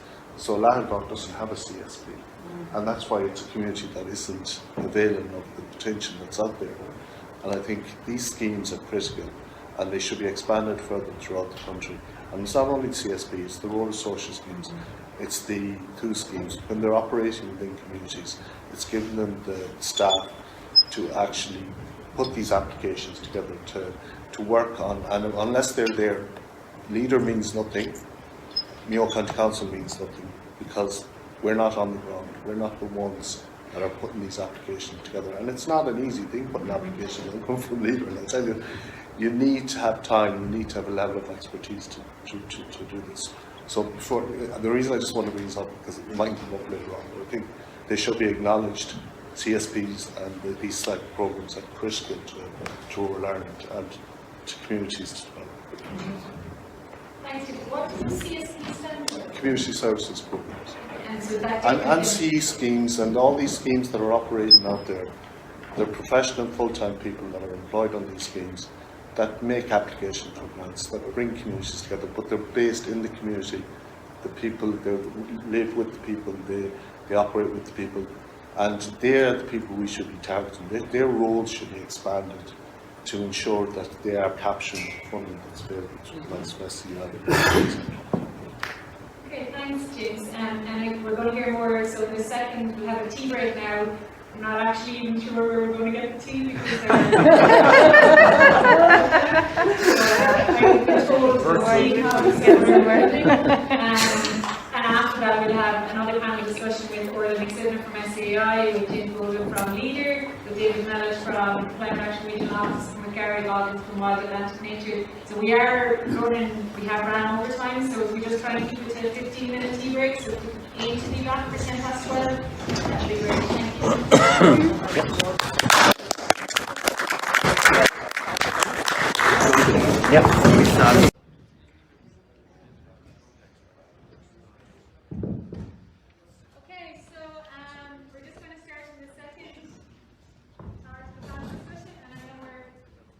We're so far over time, so I do apologise for it.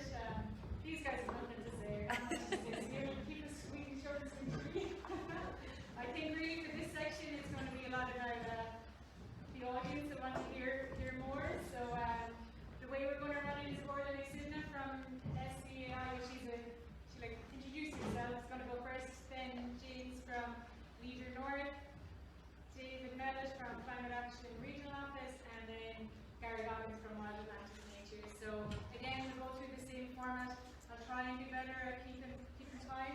But yeah, I guess.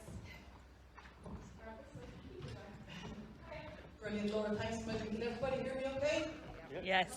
Hi everybody, my name is Orla Nixon. I work as the Sustainable Energy Community Mentor for SEAI in County Mayo. We're not direct employees of SEAI, we're subcontracted as consultants through a large tender. So, the Sustainable Energy Community Programme, I'm very happy to be here today. Laura, thanks a million for the invite and putting this together. So just before I go on to what the actual Sustainable Energy Communities do, I want to just highlight the relationship between climate change and energy. And the reason there's such a focus on energy is because, unfortunately, we are responsible for 60% of Ireland's greenhouse gas emissions. And this is entirely through transport, heating, electricity. So as Laura has mentioned earlier a few times, there's an urgent need to decarbonise all of those sectors. Let's have a quick look at our 2020 targets. How did we do? So for the overall renewables and final energy use, there's a target of 16%. We didn't make it, we're at 13.5%. You have to realise that the balance of that 13.5% was made up entirely of fossil fuels. And that's the challenge that we have ahead. Looking at renewable electricity, we did really well. We nearly made the 40% target. But looking towards 2030 and our targets there, 80% is the legal requirement for renewable electricity in 2030. So we need to do it. Renewable heat, we almost made half of the target. We didn't do very well there. Renewable transport, we actually made the 10% target. We did really well. That might be something to do with COVID relations though and lack of transport. From an energy efficiency perspective, energy efficiency is really important. It's almost what everybody calls the first fuel. The best energy is the energy that you don't use. And there was a legal obligation on the public sector as part of our 2020 targets to reach 33% energy efficiency. The last number I got, and I'm sure David can correct me on this, was 29% from 2019.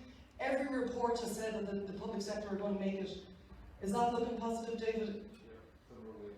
Excellent, excellent, that's really good news. The target for 2050 for the energy efficiency in the public sector has been increased to 50%. I love this picture. So this was made by Dr. David Connolly. He's the ex-CEO of Wind Energy Ireland. He also spent a lot of years in Aalborg University in Denmark. But it really shows very simply where our emissions are coming from. So we average 60 million tonnes of CO2 equivalent every year from Ireland. Looking at where I said energy, we're responsible for 60% of those emissions. It's massive, but look at where they're coming from. Transport, 15 million tonnes. Heat, 12, and electricity, 12 as well. So looking at agriculture, we help agriculture as much as we can, as much as we can make farms more energy efficient. But in relation to the methane emissions, we can't really help in that sector. So looking at transport, private cars, approximately 6 million tonnes. We've seen from the Climate Action Plan the ambition of how to change the way we move around, and this is going to have to be a reality for our 2030 targets. Heavy duty transport, lots of solutions coming up there, hydrogen being one of them, it's very interesting. Aviation, the other sector, I'm not sure what that is. Looking at heat, all of that is how we heat our buildings and our homes. Buildings, 8 million tonnes, industry 4 million tonnes. The scale of the challenge is absolutely enormous. Looking at electricity, electricity is probably where we've been our most successful. We're very, very good at producing renewable electricity. Ireland is one of the world leaders of getting renewable electricity onto our grids. ESB networks and EirGrid are renowned around the world for being brilliant at putting renewables onto our grid. So there's lots of really positive stuff coming out of these. But just looking at the scale of what we have ahead of us for 2030, it's really challenging, guys. We really need to work together and make sure that we can achieve these targets. So looking at the roles of communities, and a lot of talk has been about this during the session here today, communities can actually do a huge amount on the ground. And I know there's a lot of talk about volunteers and volunteer burnout, but even that connection between people living on the ground and the government, communities can be that bridge between the two entities. So looking at how communities are living within the low carbon energy transition, well, the research is telling us at the moment that there's a move from centralised, economically attractive, carbon-based energy production to decentralised, low-carbon, locally focused energy systems. And we'll see this more and more with lots of solar PV coming on our roofs. We can see lots of communities get involved in electricity production. I'm sure you're familiar with RES, with the new RES scheme, the Renewable Electricity Support Scheme. We have communities all over Mayo putting together huge projects to own their own solar farms and to keep that energy spend that all of the communities told about earlier, is millions of euros every year, but to try and keep that benefit locally within your communities by owning the solar farms and the wind farms. And there's lots of potential there and lots of help coming from the government. Policy is now in place to enable communities, so we really need to make sure these communities can bring their ambition forward. There's new roles for local communities. They're no longer passive in the background, they're now active prosumers, producing their own electricity and selling their own electricity. And as we can see with the Climate Action Plan that was released last week, we're waiting for the further details on it. It's a very complex mix of policy instruments that have to force us, unfortunately. We do have to be forced, we have to be incentivised, and there's lots of grant money being made available at the moment. And we really have to empower communities and empower people to make that change in their lives. And we can do this. We absolutely can do this. So what's a sustainable energy community? Well, an SEC is where a group of people come together, and you've seen the 3 SECs that we had earlier, and they're absolutely incredible communities.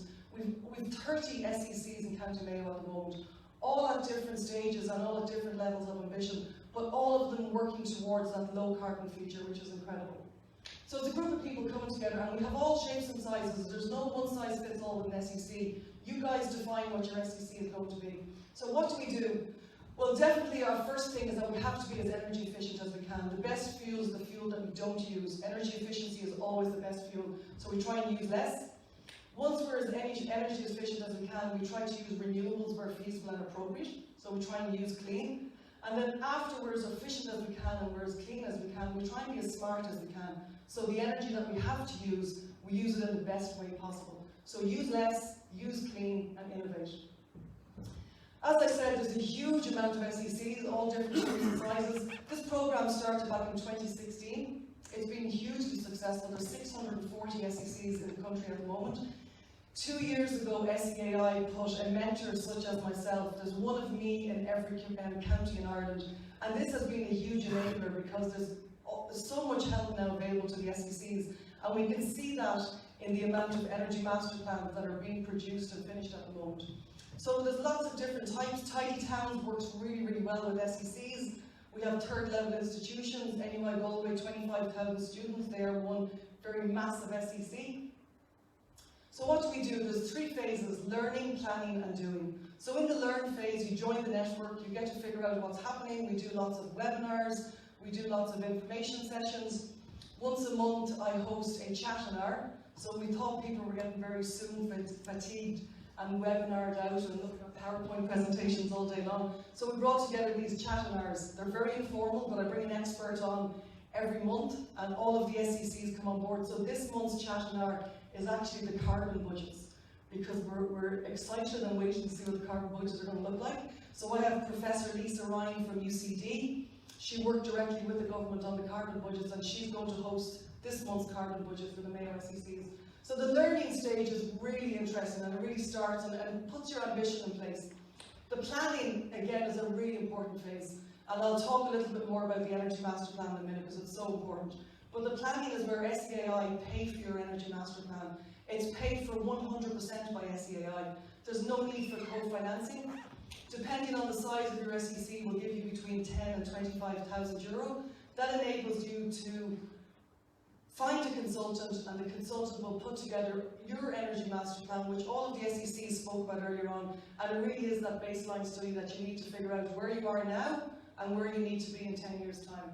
The doing stage, and the doing is probably the most challenging stage. This is when we try and match your community up with the grant aid that's available in the country. And the do stage, we have lots of SECs that have been in the do stage for 10 years now, and they, as you see with Tourmakeady had a huge amount of housing retrofitted. It's incredible. But the do stage is when we look at what happened in your Energy Master Plan and we match those projects into a grant programme. So just a little bit about your Energy Master Plan. Again, it's 100% paid for by SEAI. Back about 12 months ago, I spoke to David Mellett and I said, David, there's a really good opportunity here for the local authority to get involved. And David has worked really, really hard with SEAI over the past 12 months. And as a result of of that collaboration. There's now an MOU, a Memorandum of Understanding, in place between the local authority and SEAI. And what this MOU facilitates is that the local authority actually now pays the consultant for the Energy Master Plan. There's no need for our SECs to go and look for bridging finance or look for money anymore, because even though the Energy Master Plans are 100% paid for, it's paid retrospectively. So the consultants have to be paid first before you get the money back from SEAI. But now, thanks for the help and the leadership from David and the CARO, Mayo County Council now facilitate this for us. So what does an Energy Master Plan look like? Well, we saw from Michael's presentation earlier on Tourmakeady, it's a fantastic baseline of your current energy usage. There's a pool of about 30 consultants in Ireland, and they're experts at doing Energy Master Plans. We help the community with their funding applications, we help with the tendering process, and we help with the actual evaluation of the consultants. So we as mentors take a lot of the pain out of the journey for the communities. We really help as much as we can, because we need as many Energy Master Plans completed as we possibly can. So, as well as the baseline of current energy use, we also look at assessment for renewable energy potential within your community. And this is dependent on a lot of different factors, but at the end of your plan, you will know if a substation nearby has excess capacity, is there potential for a RES project, for a community-owned solar farm, and your Energy Master Plan will identify this. One of the really important outputs of your Energy Master Plan is the Register of Opportunities, and this really is your 3 to 5 year roadmap of all of the projects within your community that we need to do to make sure that you transition to a low carbon community. So this Register of Opportunities can be updated every year. There's a brilliant housing strategy in it. We look at the BEO data that's available for your community, and we put in a 5-year housing strategy to see how many houses need to be uplifted over the 5-year period to that B2 standard to make sure that our emissions are reducing. So just to talk very quickly about the do stage. So once we've completed your Energy Master Plan, we then need to try and match you up with all of the grant aid that's available within SEAI. And I'm sure you saw in the budget that was announced a couple of weeks ago, there's a huge amount of grant aid available for homeowners. For next year, in 2022, there's 230 million euros available for people to help them retrofit their houses. Half of that is going to the Warmer Home Scheme. So the Warmer Home Scheme is a brilliant scheme. And as part of all of our SECs, we really try and ask the SECs to get the word out about the Warmer Home Scheme. It's 100% paid for by SEAI. To be eligible for this scheme, you must own your home, you must live in your home, it has to be older than 2006, and you have to be in receipt of a fuel allowance. And if you're eligible within those criteria, SEAI will pay for your retrofit 100%. The Better Energy Homes, now all of this is available online. There's a lot of information within each of the grant programs, but please talk to me afterwards and I can signpost you to it. The Better Energy Homes is just a fixed grant. Like for example, if you want to insulate your attic, there's a grant of €400 available. And there's a huge list, everything is available there, all types of uplifts and insulation levels are available there. The big one that we use, the third option for homeowners, is the Community Energy Grant. And this is what's formerly known as the Better Energy Community Programme. The Better Energy Communities is a beast. It started out as 2012 as a pilot programme, there was €3 million available. In 2021, this year, €26 million available for communities around Ireland. This supports about €110 million worth of projects that are doing both energy efficiency and renewable energy upgrades. It's absolutely enormous. Now, the big advantage of using these community energy grants is there's a much higher percentage of grant aid available through these programs. SEAI also have a list of professional project coordinators. These project coordinators do all the work for you. SEAI do not expect communities to run these massive grant programs by themselves. The collaboration that is brilliant is that we use the SECs to identify the projects that can go forward to the Better Energy Community Programme, but we don't expect you to do the work. The application process is a really enduring process, and these project coordinators do everything for the communities. So for example, for a homeowner who are not in receipt of a fuel allowance, 35% grant aid is available if you want to retrofit your home. 80% is available for energy poor homes, but we would advise people who are eligible for the Warmer Homes to go through there first, because that's 100% paid for. The elements that are not available through the Warmer Home Scheme can then be picked up within the Better Energy Community Programme. And then, for example, community projects get between 30 and 50% grant aid, which is enormous. The public sector up to 30% grant aid for their energy efficiency and renewable energy projects, And the private sector, up to 30% grant aid as well. So the amount of money available is absolutely fantastic for our communities. So that's it. There's my details and contacts. I'll be here for most of the day if anyone has any questions, and thank you very much. And if you want to become an SEC, if there's not already an SEC in your area, please, please ask me earlier and I will let you know how to do it. Thank you very much.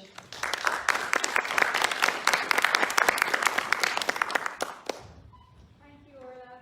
I guess James from Leader is just going to speak next. Hello, how's it going? I'm not here, yes. My name is James Gordon. I'm from the North East Leader Partnership Company. I'm just going to give you a very brief overview in relation to Leader, and I suppose it's a connection with climate change actions and how we support them sort of initiatives. The Leader program, the current Leader program is in transition phase, so additional money was put into the program just to bring us through to the next program period. Just to explain what the Leader is, initially. Mayo North East is an implementing partner. We've got Moy Valley Resources with the National Carina. They're animation partners with us, and they have involved communities and have raised awareness of the funds that are available and help communities and individuals apply for funding. But it's all run through what we call the Mayo LAC, and Mayo County Council are partners within that. So we South West Mayo, Mayo North East, and Moy Valley Resources are co-governed all within one thing called the Mayo LAC. And the decision in relation to projects, whether they're funded or not, that's done through this Mayo LAC, which is made up of local representatives, all state agencies, the PPN, and other interest groups such as environmental groups. So it's Leader is a very much a bottom-up approach, and it was referenced earlier by one of the participants, I think it was Michael, that Leader is 30 years old this year. It's the main programme that has facilitated development within rural Ireland over the last 30 years. So it's critical in relation to development infrastructure, but also in alleviating issues in relation to climate change, which this conference relates to. So, as I said, we're in the transition phase between the last programme and the new programme, but there still is funding available. Under our we have three themes: economic, social inclusion and environment.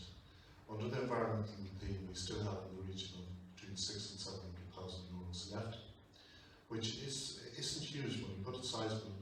But I suppose the important opportunity within that funding that is available leading into the 2023 programme period is that there's an opportunity to develop projects to a stage where they're shovel ready moving into the next programme period. Now obviously, small pilot projects could definitely be funded through the available funds that are there at the moment.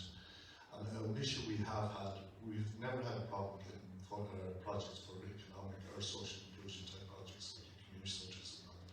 But we've always had difficulty in getting good environmental projects, and in particular good environmental projects that are geared towards alleviating climate change issues.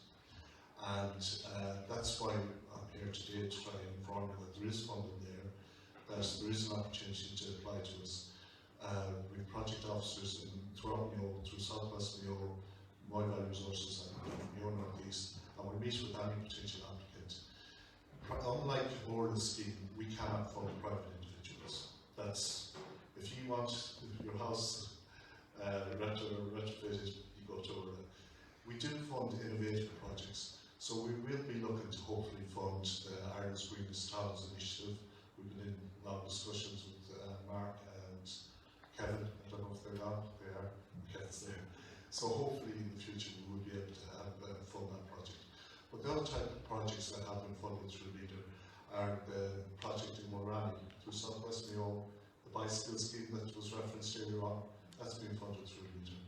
The project in Tourmakeady, the hydro power project, feasibility study, that's going to be funded through Leader. So Leader is very good for once-off projects where they're innovative, where they're different, where there's an element of risk that's attached to them that other funders may shy away from. Leader is probably less risk-averse than a lot of other funding organisations. So what I say to you is, please come to us. Funding is still available, but what's critical is that there is a funding, the post from 2023 onwards, there will be a new programme coming on stream. That programme is going to be geared and smarter towns, smarter villages, all the concepts that were being talked about through the Ireland's Greenest Town, through Tourmakeady and through Mulranny. These are smarter towns and villages, and that's where leader funding will be directed in the future. So there's an opportunity to be ahead of the curve and to basically get some work done leading into that full funding programme period, where there will be substantial funding available. And I suppose the difference with LEADER is LEADER provides up to 75% funding for community-related projects, and currently at the moment 75% for private as well, just due to COVID and the Brexit issues that we've experienced. In the new programme period, that will probably reduce back down to 50. But provides the best rate of aid than any other programme out there. And it is LEADER is so critical to our Ireland and its development. And as I said, the future, even though the LEADER budget, as was also highlighted earlier, has been more than halved, which is personally, I think, a complete and utter disgrace. It's a poor reflection on the government's appreciation of Old Ireland and where Old Ireland is at. But that's a national issue. It's nothing to do with the LEADER on the ground. We're here. If you want to contact us, you can contact us through go online, mayonortheast.com or moyvalley.ie. Alright? Yeah. And there's development workers there that are more than willing to go out and meet and discuss any projects that you may have. So I'm going to hand over to the next. That's great.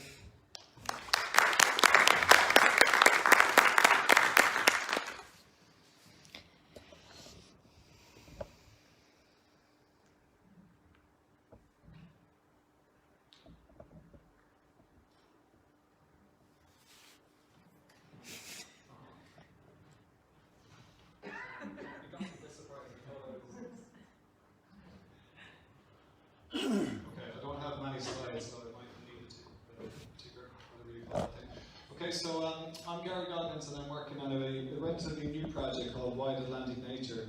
It's a little bit different than what other people have been talking about.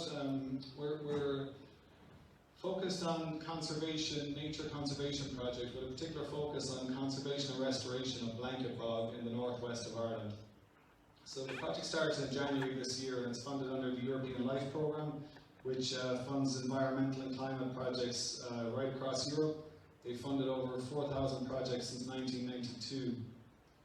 We're a little bit special, if I don't mind saying so myself, insofar as that we're what they call an integrated project. So out of the 4,000 projects, there have been about 60 integrated projects, and we are one of those. So the difference would be you have your traditional project where you apply for funding, you say we're going to do X, Y, Z. The funder says, yeah, we like the sound of that. They give you the money. And you do what you said you were going to do, and you prove it, and you draw on the payment. So the integrated projects are larger projects which have a remit to deliver a piece of legislation or some framework that's required at a European level by member states. And so the funding for the integrated projects is seen more as seed funding rather than an end in itself. So the idea is that you start your project, you do have certain actions, but you also have this huge remit to bring in complementary funding. So if anything is working well, or as the kind of political and social landscape changes, the environmental landscape, whatever, you target certain areas where you think you can have a bigger impact. So it really gives us huge flexibility within the project to do what works well, and especially working with the local communities then when they come to us with ideas, etc., we can take on these new ideas because we're not bound by certain tick box that we have to fulfill. So the target for those interested, or the overarching name of our project is the Prioritised Action Framework, which most people won't know about, but it's about managing the Natura 2000 network, which I discovered after we done a survey recently that only 2% of the population know what Natura 2000 is. So I'll just say a little bit about what it is. It's a network of important ecological sites across Europe, and it covers 13% of the land area across Europe, so it's a huge network.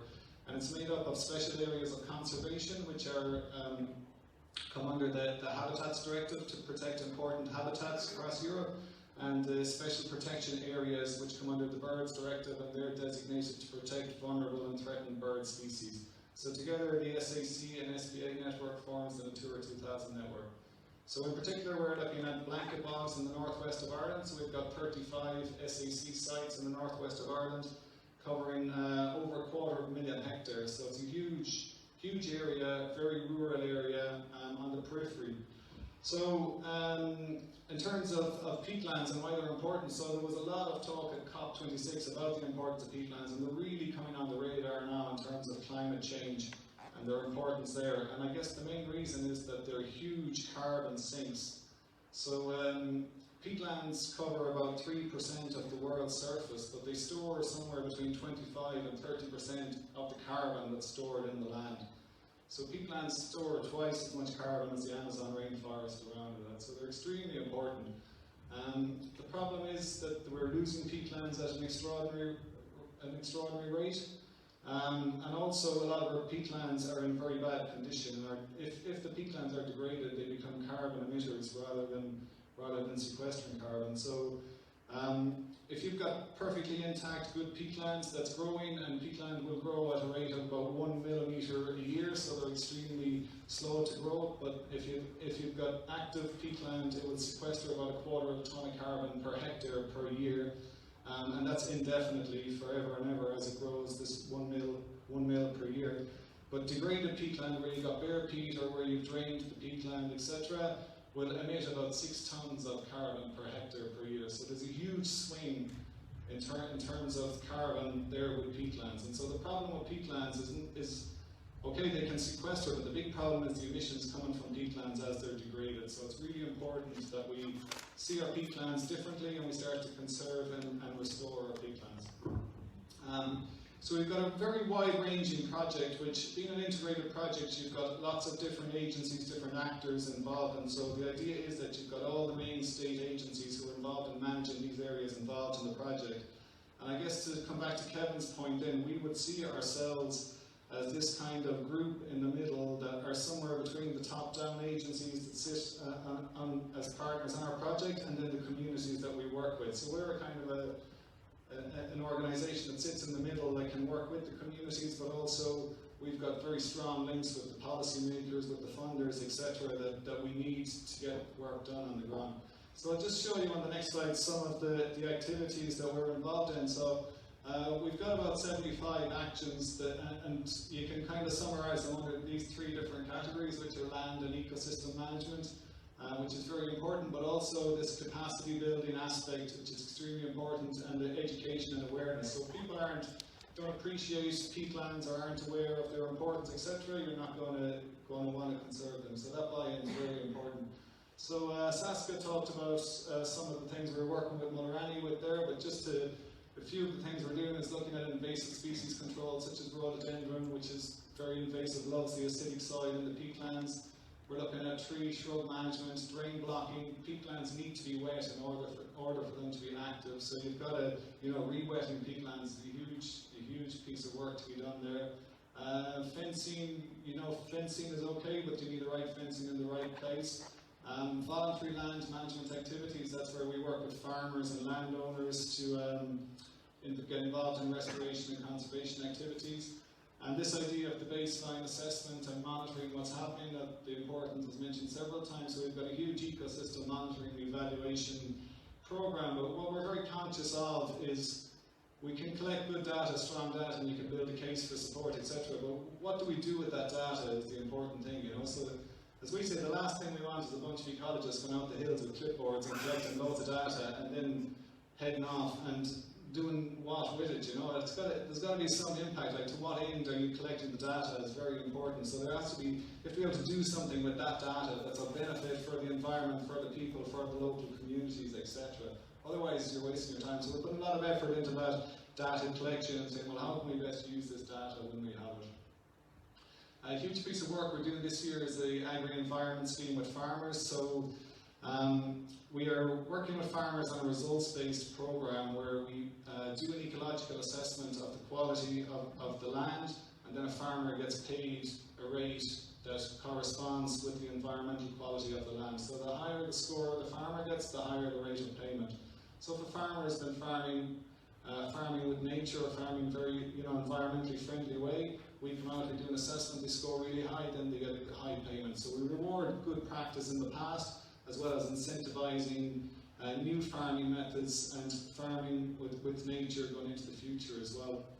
So we're doing a lot of work with the Department of Agriculture to try and bring this model into the next round of CAP from 2023. So it's there in the draft CAP strategic plan, but nothing's agreed till the ink is dry. But so far, our model is going to be mainstreamed for 20,000 farmers across, well, mainly across the northwest of Ireland, but for the whole country from 2023. And then other programs like knowledge exchange programs with community groups, you know, to hear what community groups are interested and involved in, and also to provide them with knowledge information as well, site assessments, all sorts of stuff. So we've got schools programs planned for next year. We're just designing them at the minute, national schools. It's not there, but I also think it's really important, like a good group to target ag science students. I spoke to a few of them and they're really interested in this kind of thing. And different events, infrastructure development, so like for tourism and that, so like boardwalks, things like that in areas if communities want them. So a huge remit, and I guess whatever communities, if they come up with ideas that we think, yeah, okay, that's good for nature conservation, good for protecting blanket bogs, good for the communities, then we're open to any suggestions. So the project started with 20 million funding, just to give you an idea of kind of how we can drive additional funding. We started with 20 million in January. We've already, now in November, we've already brought in over 3 million in additional funding into the project already, and we're only in 11 months of a 9-year project. So we're fairly attractive for funders because we've got good structure in place, we've got good technical expertise, we've got a good spread of partners, and we've got good links with the communities. So we're seen as a safe pair of hands to funnel a bit of money through as well. So we're definitely open to any community groups that want to work with us. And so Mulranny, we've been doing a lot of work in the Owen Duffnafe, and that's where our agri-environment scheme has started this year. And we've been in touch with Mulranny a good bit, and we've good plans to work closely with Mulranny as well, and then hopefully other groups. And then just to maybe talk to the point about people that there isn't an existing group in an area. It's something that I was looking at, or still am looking at, but we're looking at developing a network of interested groups right across the northwest. You know, we operate from South Galway to North Donegal, of people that are interested in you know, peatlands and protecting and restoring peatlands. And so I was looking at how we can bring these networks together. But one thing is to work with the likes of the Mulranny Environmental Group, Tourmakeady, etc. But then what about if you live somewhere you're not part of a group or you're interested in as well? So we're looking at developing a structure or some kind of community forum where we can bring in interested individuals as well as groups, and that's a space that everybody can come together on an equal footing, you know, and really that would be community-led and community-driven. And I think we can learn a lot from Orla and what she's done, and from other groups and David and them on how best to approach this. There is something called the Community Wetlands Forum who focus on rains bogs mainly in the Midlands, but we could maybe we're meeting them next week to see if we can look to bring their model also to the northwest of Ireland as well. So that, if you go to the next slide, David, you can see who's part of the project. I know we've got so much going on that I just don't want to focus on things that we're doing, like conifer removal on peatlands and rewetting peatlands. Board and Mona are doing some rehabilitation work on peatlands. Chagas are working on the knowledge exchange with farmers. We've got the Heritage Council, RT, will be making some nature documentaries. Department of Agriculture, Falls Ireland looking at tourism opportunities, Northwest Regional Assembly for co-financing, etc. So we've got a good spread of people, and I guess just keep an eye on our website for opportunities, or contact us if you want to get involved, or if you think that you've got an idea that might fly along with our project. We're open to everything. So, Ciara Maithid.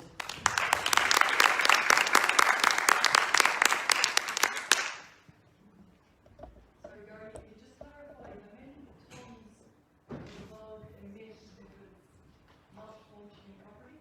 6 tons per hectare per year. Sorry, I'm not going to question now, but we say to go from 6 tons emissions to 1/4 of a tonne per hectare of sequestration. What's the timeline? What's the timeline? Well, we're very fortunate in our project areas that we get so much rainfall. As Michael said as well, he also loves the rain out in Tourmakeady. But the one thing that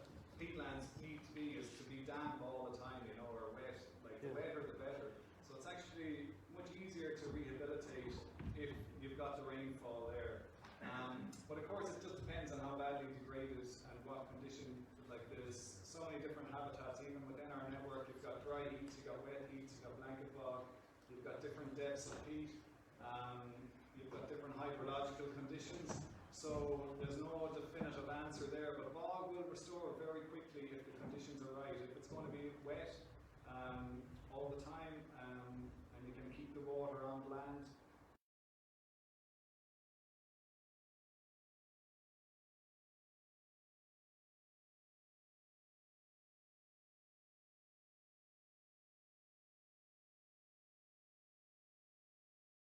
that we're working on restoration programs, we'll be looking at, badly degraded areas, maybe 5-year program at least, and that's one good thing about the project is that it runs to 2029, so it's a long project. So, when people come to us and they say, okay, what can we do? You can't do anything overnight, and it takes time, but at least we say, well, we're still going to be there, we're not going to kind of get you a leg up and then we're going to head off and you kind of find us then when you're wondering how things are going. So we are there for the longish term, at least long enough that things can happen as well. So. Hi everyone, my name is David Mellett. I'm the Regional Coordinator in the Climate Action Regional Office.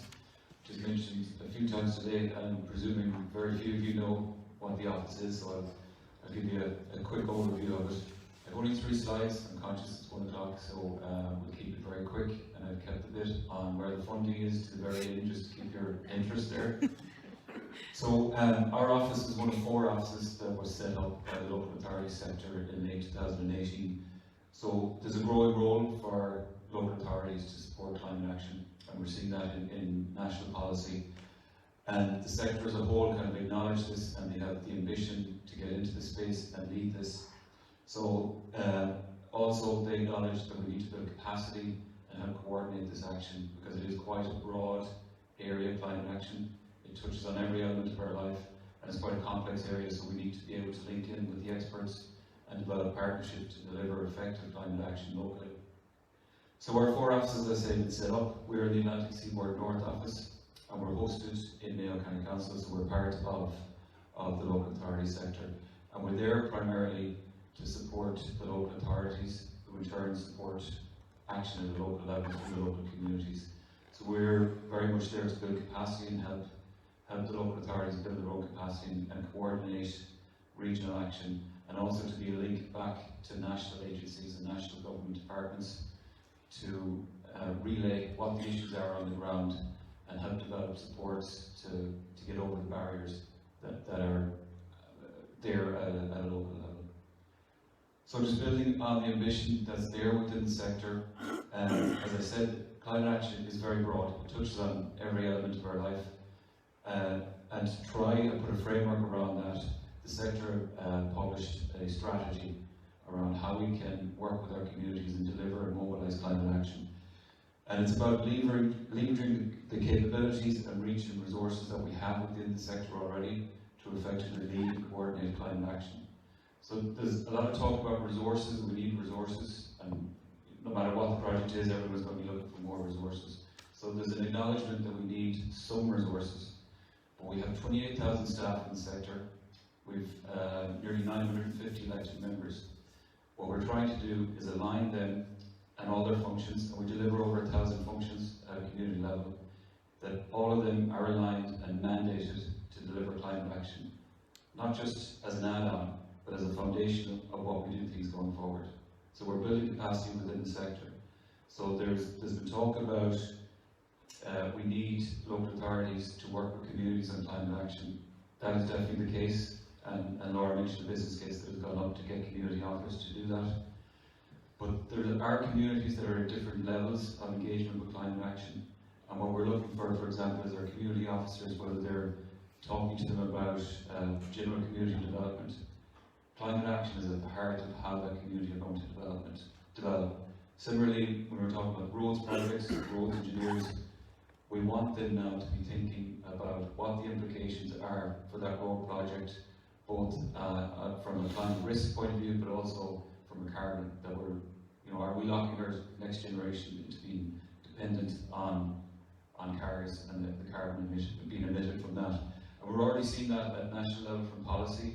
Part of the decision criteria around roads and route options has a criteria there about the carbon element associated with that route. So it is becoming part of our decision making, and that's something we're pushing on. And just to say that in the capacity building, we have one of the biggest climate action training programs from the public sector internationally, currently underway.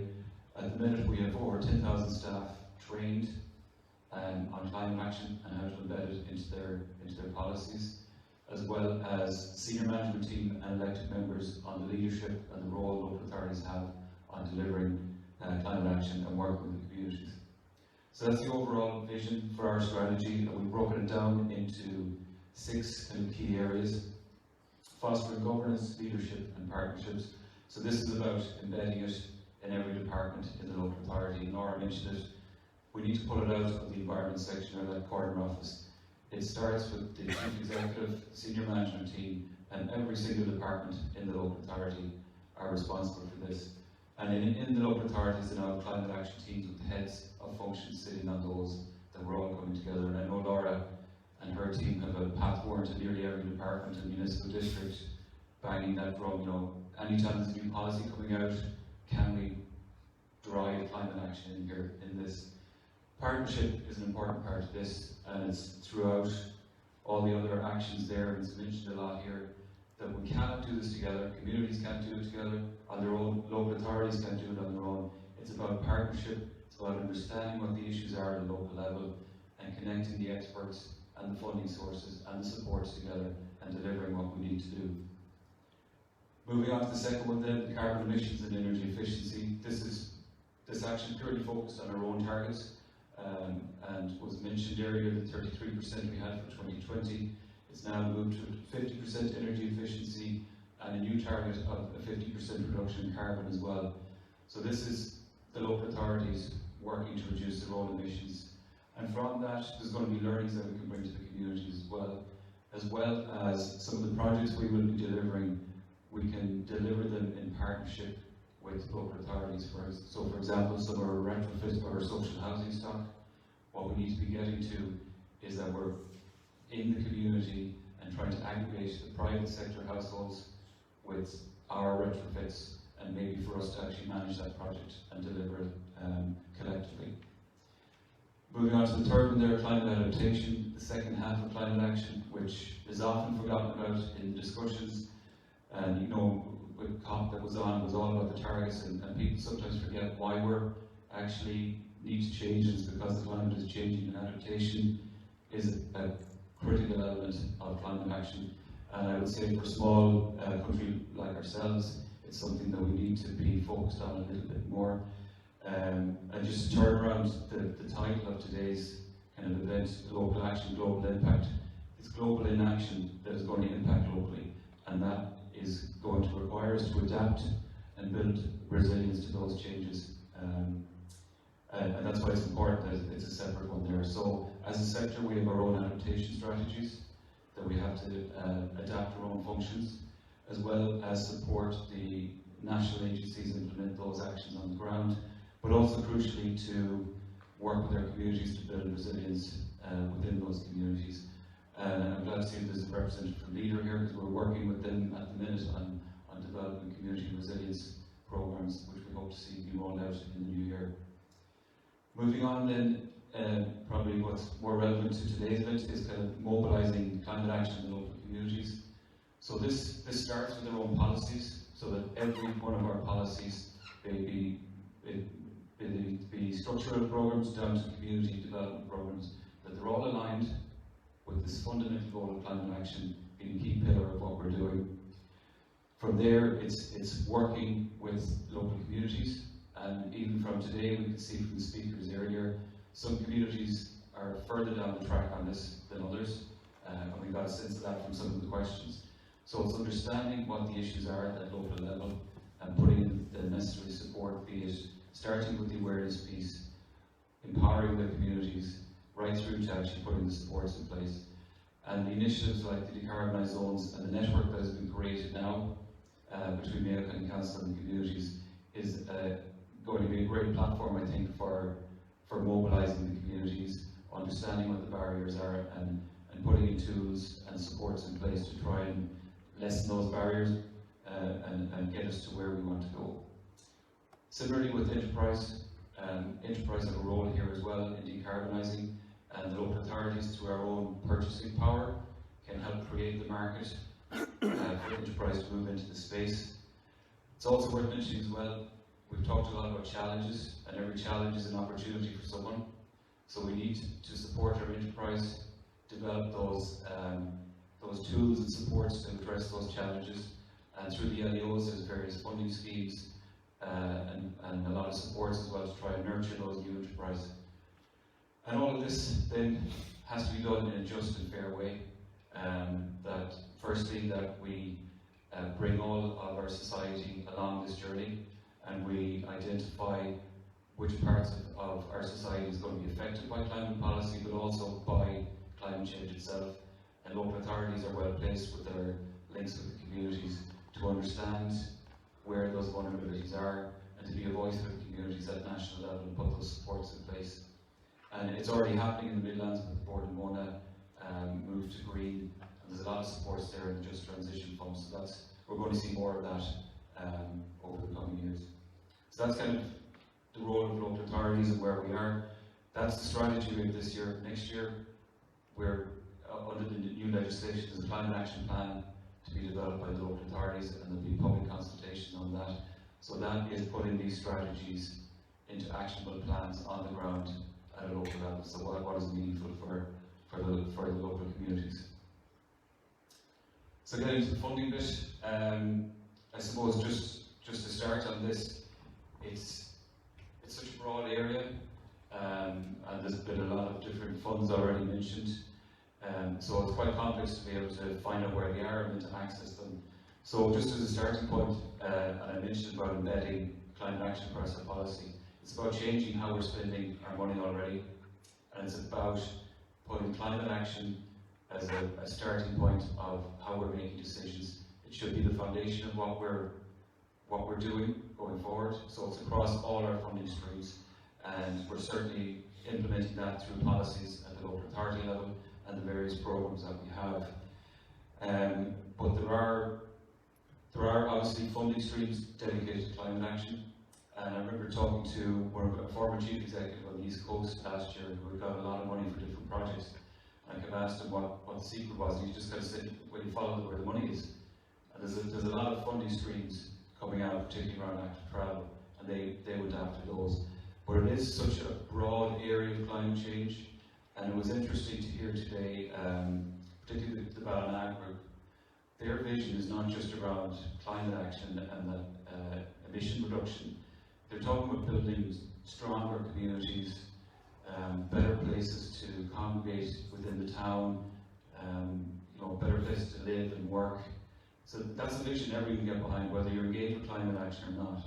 And that type of vision, it ticks a lot of boxes. It ticks the Ireland 2040 plan, planning framework, climate action stuff, the biodiversity, the urban and rural development, our rural future.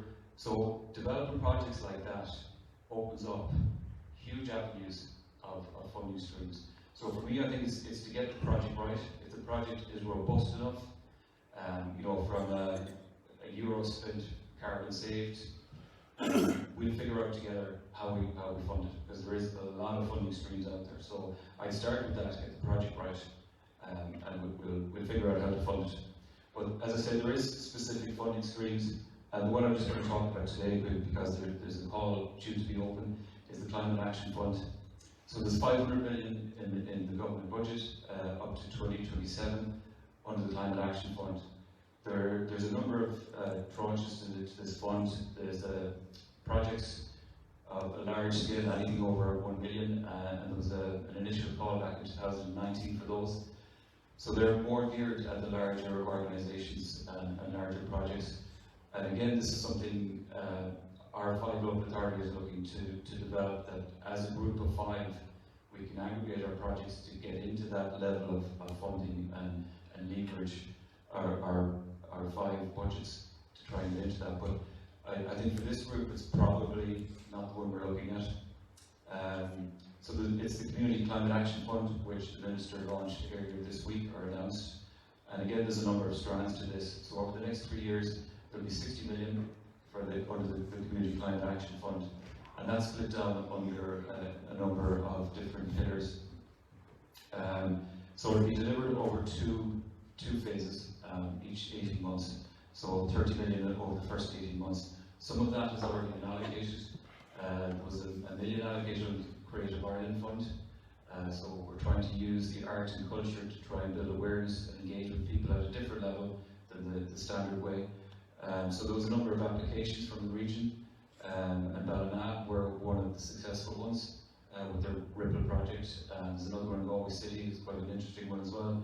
Lynch and Forrig, where there'll be LED lights put up and a number of buildings along the coastline, so you can start to see where the projected sea level rises as well. The other one, which was announced, is 5 million, which will be administered through Public, and that will be officially open on Monday. And this is about capacity building within the community, so moving beyond awareness, but actually developing tools and capacity within the communities to deliver meaningful action. It's not geared at communities, but communities are a key partner in this, so there's potential maybe to partner up with one of the organisations that this is most appropriate to. So I directed to the public website on that to get the criteria. It's quite detailed. So as I said, that's opening up on Monday. The next one then is the strand one is the action building low carbon communities. So this is 24 million that we expect to see opened up in probably early in the new year, but this will be administered by the local authorities. So there'll be 24 million apportioned across the 31 local authorities. So we've been working with the department on that, so we expect it to be based on population. So it'll be the bones of close to €1 million, I'd imagine, in Mayo. So the criteria here is in development, but it's about delivering the carbon emissions. It's really action orientation rather than the awareness piece. Critically as well for us, we've made the case for adaptation to be brought in here, and in particular nature-based solutions. So as I say that, we expect to see that opened up early in the new year, but this one will be geared at community groups. And there was a number of projects mentioned this morning that I think might fit into this. They're talking about small renewable projects, electric vehicle charging points in communities, electric vehicles themselves for communities, shared electric vehicles, projects like that. So again, I go back to the point I said at the start about getting the project right. The project is right, funding streams will open up. So thank you.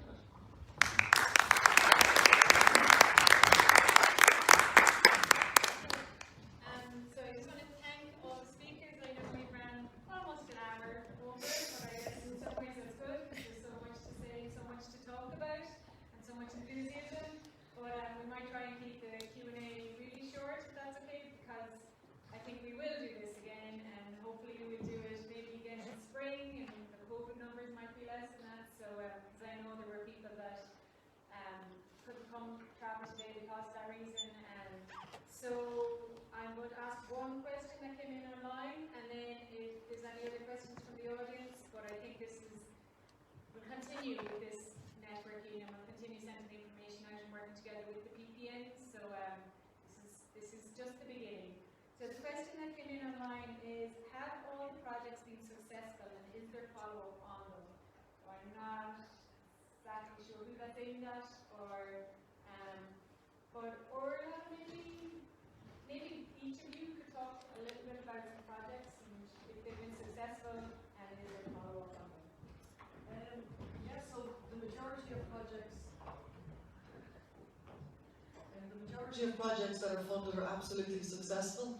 The challenging part is getting the applications together and getting them approved, but there's lots of help there to help the SECs do this. For example, I live in Balmullet, and back in 2014 we started a lot of energy efficiency and renewable energy projects for the community groups. So over the space of 3 years, we've retrofitted 14 community halls. We have over 30 kilowatts of PV installed in community buildings. We have 2 electric vans running our local laundry service and our Meals on Wheels. And I run community energy tours back in Balmullet 4 times a year to show other communities how these projects can be successful. So I think once the level of ambition is there, if you get a couple of like-minded people together, we're certainly there to help you become a very successful SEC and get lots of projects approved and funded and installed and working for many years to come to help your low carbon transition. So from our perspectives, absolutely, the majority will be successful and continue to be so. Thanks, Orla. I might just ask because I guess Orla and James, you've been in at the game the longest and you've got worked on the most projects. So From a leader perspective, there's a requirement that we monitor projects and after they're completed to make sure that they still deliver. So up to 5 years after the project is completed, we monitor it to make sure that it's delivered how it's said it would. So in the main, actually I haven't come across a project that hasn't materialised and delivered what it was supposed to. As with all, the biggest issue is the application. If you get the application right, the project will be fine, you know.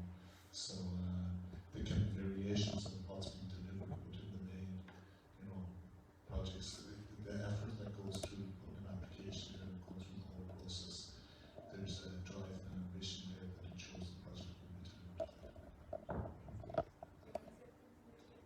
Yeah, just very quickly, I think, you know, a lot of conversations around climate change is very doom and gloom.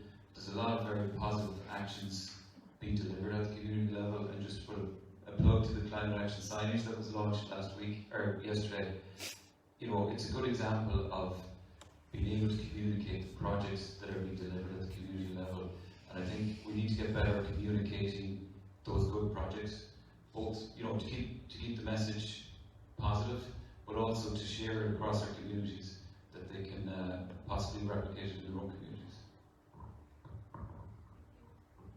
is there, yeah? Okay, so I'll let you go first and then James. I have a question for Orla and a question for Gary, if that's okay. Orla, in your presentation, you talked about kind of small scale energy generation, such as like small solar power. One of the things though that we are kind of encountering as a community here in Mayo is like large scale wind farms. Out in Ballycroy, there's one there, and I think the caveat there was that a certain amount of money will be kicked back to the local communities, let's say Ballycastle, Crossmagna. I'm just wondering what your own personal opinion about that is. And then for Gary, we saw Michael's presentation data there showing that, you know, turf usage is still quite high. I think, you know, overall Mayo would probably be one of the highest turf using counties still in Ireland. So we still got it. What I find locally is we get a lot of scepticism about turning away from turf, and just so the question to you is like, how, when you're dealing with people who are resistant to change, what are the techniques that you use for kind of winning them over, making the argument essentially? Thank you. Okay, thanks very much. In response to the question, we have seen a huge amount of local opposition to large-scale wind farms. As part of the RES, which is the Renewable Electricity Support Scheme, that was introduced at a government level. It's our new policy instrument for installing more renewable electricity in Ireland. So as part of RES, the developers are now mandated to pay back to the communities €2 per megawatt hour produced. Now to put that into perspective, out in O'Ninny, the wind farm that's there at the moment, the large wind farm, there's 29 turbines, there's about 80 megawatts installed. Every year for the next 15 years, €550,000 have to be paid back as part of that community benefit fund. And there's lots of restrictions within how that money has to be spent. So RES has really brought a much fairer playing field to the communities that have to live in close proximity to these very large turbines. Like the turbines out there are 190 metres high. So the communities do have to be looked after and taken care of. So there's a huge amount of money being paid back. 40% of that 550,000 will be spent on sustainable development goal projects within the local community. There's now provisions for near neighbour payments. Before RES came along, developers would very rarely do near neighbour payments for people living within 2 kilometres of wind farms. So we're seeing a huge benefit as part of the new RES programme. And as well as that, RES has now enabled communities to own their own solar farms and wind farms. So the community pot within the larger auction, even though it's only 1%, in 2020 we had 7 successful community-owned projects in Ireland, and one of which will be in Claremorris, which is not too far from here. So we're seeing lots of, as David was saying about the success stories, we're seeing huge success stories with regards to both community-owned renewables and also to the payback that's coming to the communities most affected. The brilliant thing that I can see using SEAI's grant aid money, we're allowed to co-finance our retrofitting projects and our community energy projects with the Community Benefit Fund finances, and that's a huge benefit for communities. So when I mentioned earlier on about 50% grant aid being available to communities, we can now go and access the Community Benefit Fund for the communities out near Onini and maybe fund projects up to 90% for the communities. So I do agree, things haven't been done well in the past. Developers haven't treated community as fairly as they could have, but now with new policy in place and the new RES mechanism, it's a much easier pathway for communities for the future of renewable electricity in Ireland. Turf for me. Well, as you mentioned, so turf harvesting, burning peat is like so culturally ingrained.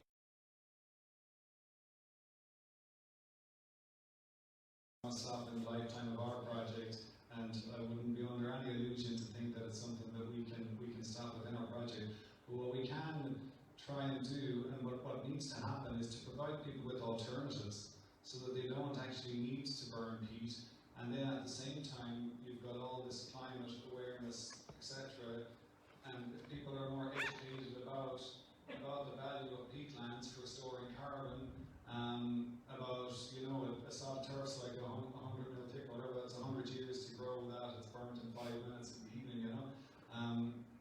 People would say she was 5 meters out the back of the house, so they don't but I think the key thing is to provide alternatives and provide opportunities for action. So one thing, I actually worked out in Tourmakeady, and on a project when I was working in Mayo PPN before I came here, but there was in the retrofitting scheme there back in 2016, whatever, early edition of it, and there was people that got, you know, insulation and heat pumps in. They burned turf for 20, 30, 40 years. All of a sudden they shed a lot of turf. They were like, do you want to take that away? Because I'm finished with turf, you know.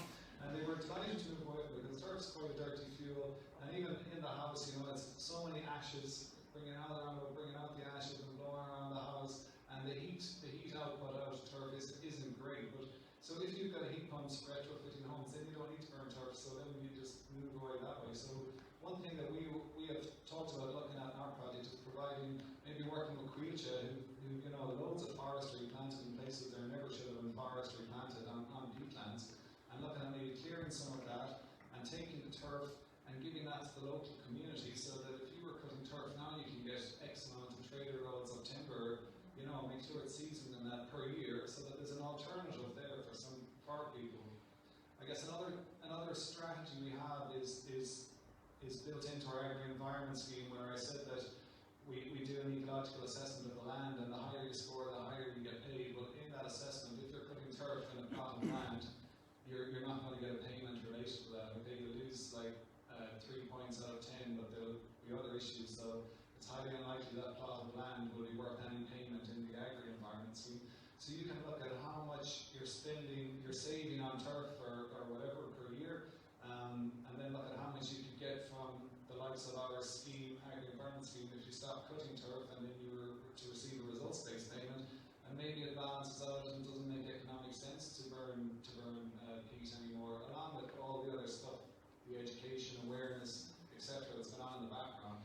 But it's not something that we're actually going to explicitly target, because we'd be absolutely wasting our time. We've got better areas that we can do more with, rather than trying to, and especially hand-cut turf, you know, which is not, the impact isn't huge compared to, you know, the hierarchy of priorities. It's not at the top, let's say that. You know, industrial cutting is a different story altogether, but there's not so much of that goes on in a lot of areas in the west of Ireland as well. So. Just one point there from a psychology perspective that I think is important. People say, okay, you need to change the attitudes around this, and then that will change people's behaviours and they'll make the right choice, you know, this ABC model that you call it. But it's actually a completely flawed model, like targeting attitudes and then hoping that that's going to change behaviours and choices. It completely doesn't work. What you've got to do is you've got to give people the opportunity for action, and then by taking actions, that's what drives the attitudes and the motivations, not the other way around. So it's the opportunity for action that you got to provide, and not try to target people's have to agree, Gary, because what I find when talking to people is like psychologically, like they will almost like go to whatever is going to justify their economic needs. Someone's not going to argue something that's going to hurt them like terribly economically, just to make like a feel-good statement. So yeah, you're right that the ABC thing is you have to give them, when you said about the alternative fuel sources, that's what kind of I most honed in when you spoke there. So thank you very much for your answer. Yeah. So maybe Orla will have £2 for us as well as to the local communities who rely on Tourmakeady at present. Absolutely, there's 50% grant aid available for deep retrofitting, and that's where you want to eliminate all the fossil fuels from your home and do a huge level of insulation and install a heat pump. Absolutely, anybody who has any desire to do anything in the house, please talk to me after and I can put you in touch with these one-stop shops that I mentioned earlier. So these really are the key to our retrofitting needs that we need to do in the next 10 years. And yeah, 50% grant aid to get rid of the turn out of your house and put in a heat pump. Okay. Sorry, can I ask what if you're sorry? I know we're an hour over. Sure, no, just one very quick one there. Just want to mention about the. Thanks very much for brilliant presentations. Kilche, our Ballina at the moment are selling a lot of their, divesting themselves of a lot of lands that they have either not planted or that has been sold to on the private market. So there's an opportunity being lost where there are a lot of bogland which could be perhaps protected is now being sold, even if it's not in a conservation area. So that a lot is happening in North, as I'm sure you're well aware, in North Mayo. It's happening throughout the country as well. More recently in Dublin, and there was a community kickback to that, and they forced it was Kilche not to sell, for example, woodland there. But I do know that there's a lot of bogland being sold, and it's now an opportunity being lost by the state in order to preserve that, perhaps. Number two, as regards the Aonini wind farm and those wind farms, there was a lot of problems, and there's still a lot of problems with local communities to get over the issue. There was huge issues with Aonini. There's issues like Killala, for example, is a brilliant example of where a community is benefiting from the wind farm that's over there, so don't even have to go as far as Clamars for that benefit to be seen locally. In Aonini, where you had Kilche, Bordemona, or wherever, there was very little real, true consultation with local communities, and when the consultation did happen, there was no real benefit given because no employment, for example, and all that. And secondly, in regards to money being divested, again, that's routed through Mayo County Council, and there was always a fear with local communities that was replacing Mayo County Council's funding that would have been given to communities anyway. So there's a lot of mistrust with local communities that needs to be developed, and Mayo County Council has to be the forefront of that. And also, like I said, there is other state agencies, including Bordemona, which I think are losing opportunity there with protecting boglands by selling it off their interest into the private sector. That's all I just make that point. Sinead. I 100% agree with everything you said. Well, yeah, I mean, we run an agri-environment scheme. The National Parks Wildlife Service are one of the coordinators. So if you're talking about trust and you're going off to farmers saying you're with national parks and you're going to run an agri-environment scheme, then there you go. But you know, they absolutely hate the sight of national parks. A lot of them coming, but we did go down to Nathan this year and look for 70 farmers to take part in the agri-environment scheme, and we got over 200 expressions of interest, which was phenomenal. So there's huge appetite on the ground for projects that are focused on the environment, and that work. The one thing about our scheme is it's designed in these areas for farmers in these areas. It's not designed for dairy farmers down in Cork or big beef farmers down in Tipperary or whatever. It's designed for these high meter value areas specifically, so it works for these areas, and that's key, I think, the local context. But I do, the state aid, I mean, like Bordemona are always mentioned, Macreache own about 10 times as much peatland as Bordemona do, but everyone talks about Bordemona. But certainly there is trust issues with communities, and I think that these organisations are trying to do better, and things have changed in that direction, but there's certainly a long way to go, and much more can be done. Okay, James, last question, and then we're... I'll be very quick. Just referring back to what I said earlier about the resources required to do all the fantastic things we want to do. David mentioned earlier the Climate Action Fund, that 1 million projects were not relevant to what we're talking about here, but I would suggest that one way of using a very big project would be to have a network of local hubs, one for each DZ zone, a manned office effectively, or a person's office, whatever the word is these days, and that network would be funded from maybe the Climate Action Fund. It's just something to think about. It's not a question, you know. Yeah. I mean, that is big money, offices, lots of offices, and I don't know what the relationship with the county council would be, but it could be those hubs will be a kind of a link between local communities and local authority. You know. Sorry, I suppose I should clarify that €1 million project I don't think is relevant to this group at the moment. What we would like to see, obviously, is the network that we're here and we can aggregate projects. But the way it's constructed at the minute, and the state aid rules, it's only 50% funded. But it's very much targeted at how much carbon you're going to save or pull out per euro spent. So it's not so much building the network.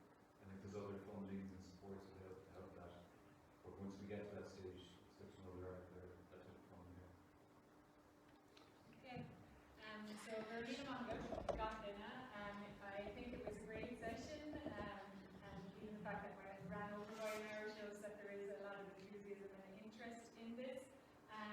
Again, I don't know if I fully thanked our speakers from the first panel, so Mulranny to Saskia, and to Michael, and to Kevin, and then to our panelists up here now, so we have James, Gary, David, and Orla. I think it's fair to say that we want to connect with everybody and we want to network, so if you do have questions, you can get in touch with me, you can get in touch with each of our panelists, and that I am looking forward to the clouds continuing to lift. So, and just to point out again that this is part of Mayo's Climate Action Gathering. There are other events. Kevin had to run off to a circular economy event there, so there are events all today as well. And as David mentioned, we did launch climate action signage yesterday, and there's a treasure hunt, climate action scavenger hunt around town, so you can go and look at all these signs and scan your QR code, and there'll be a prize in a few weeks' time, a draw to take part in. But also, when you do see those climate action signage, I would like you to think about your own community, and are there spaces where climate action has happened in your own community that you would like to advertise and promote and raise awareness of as well, because we are looking to roll this out throughout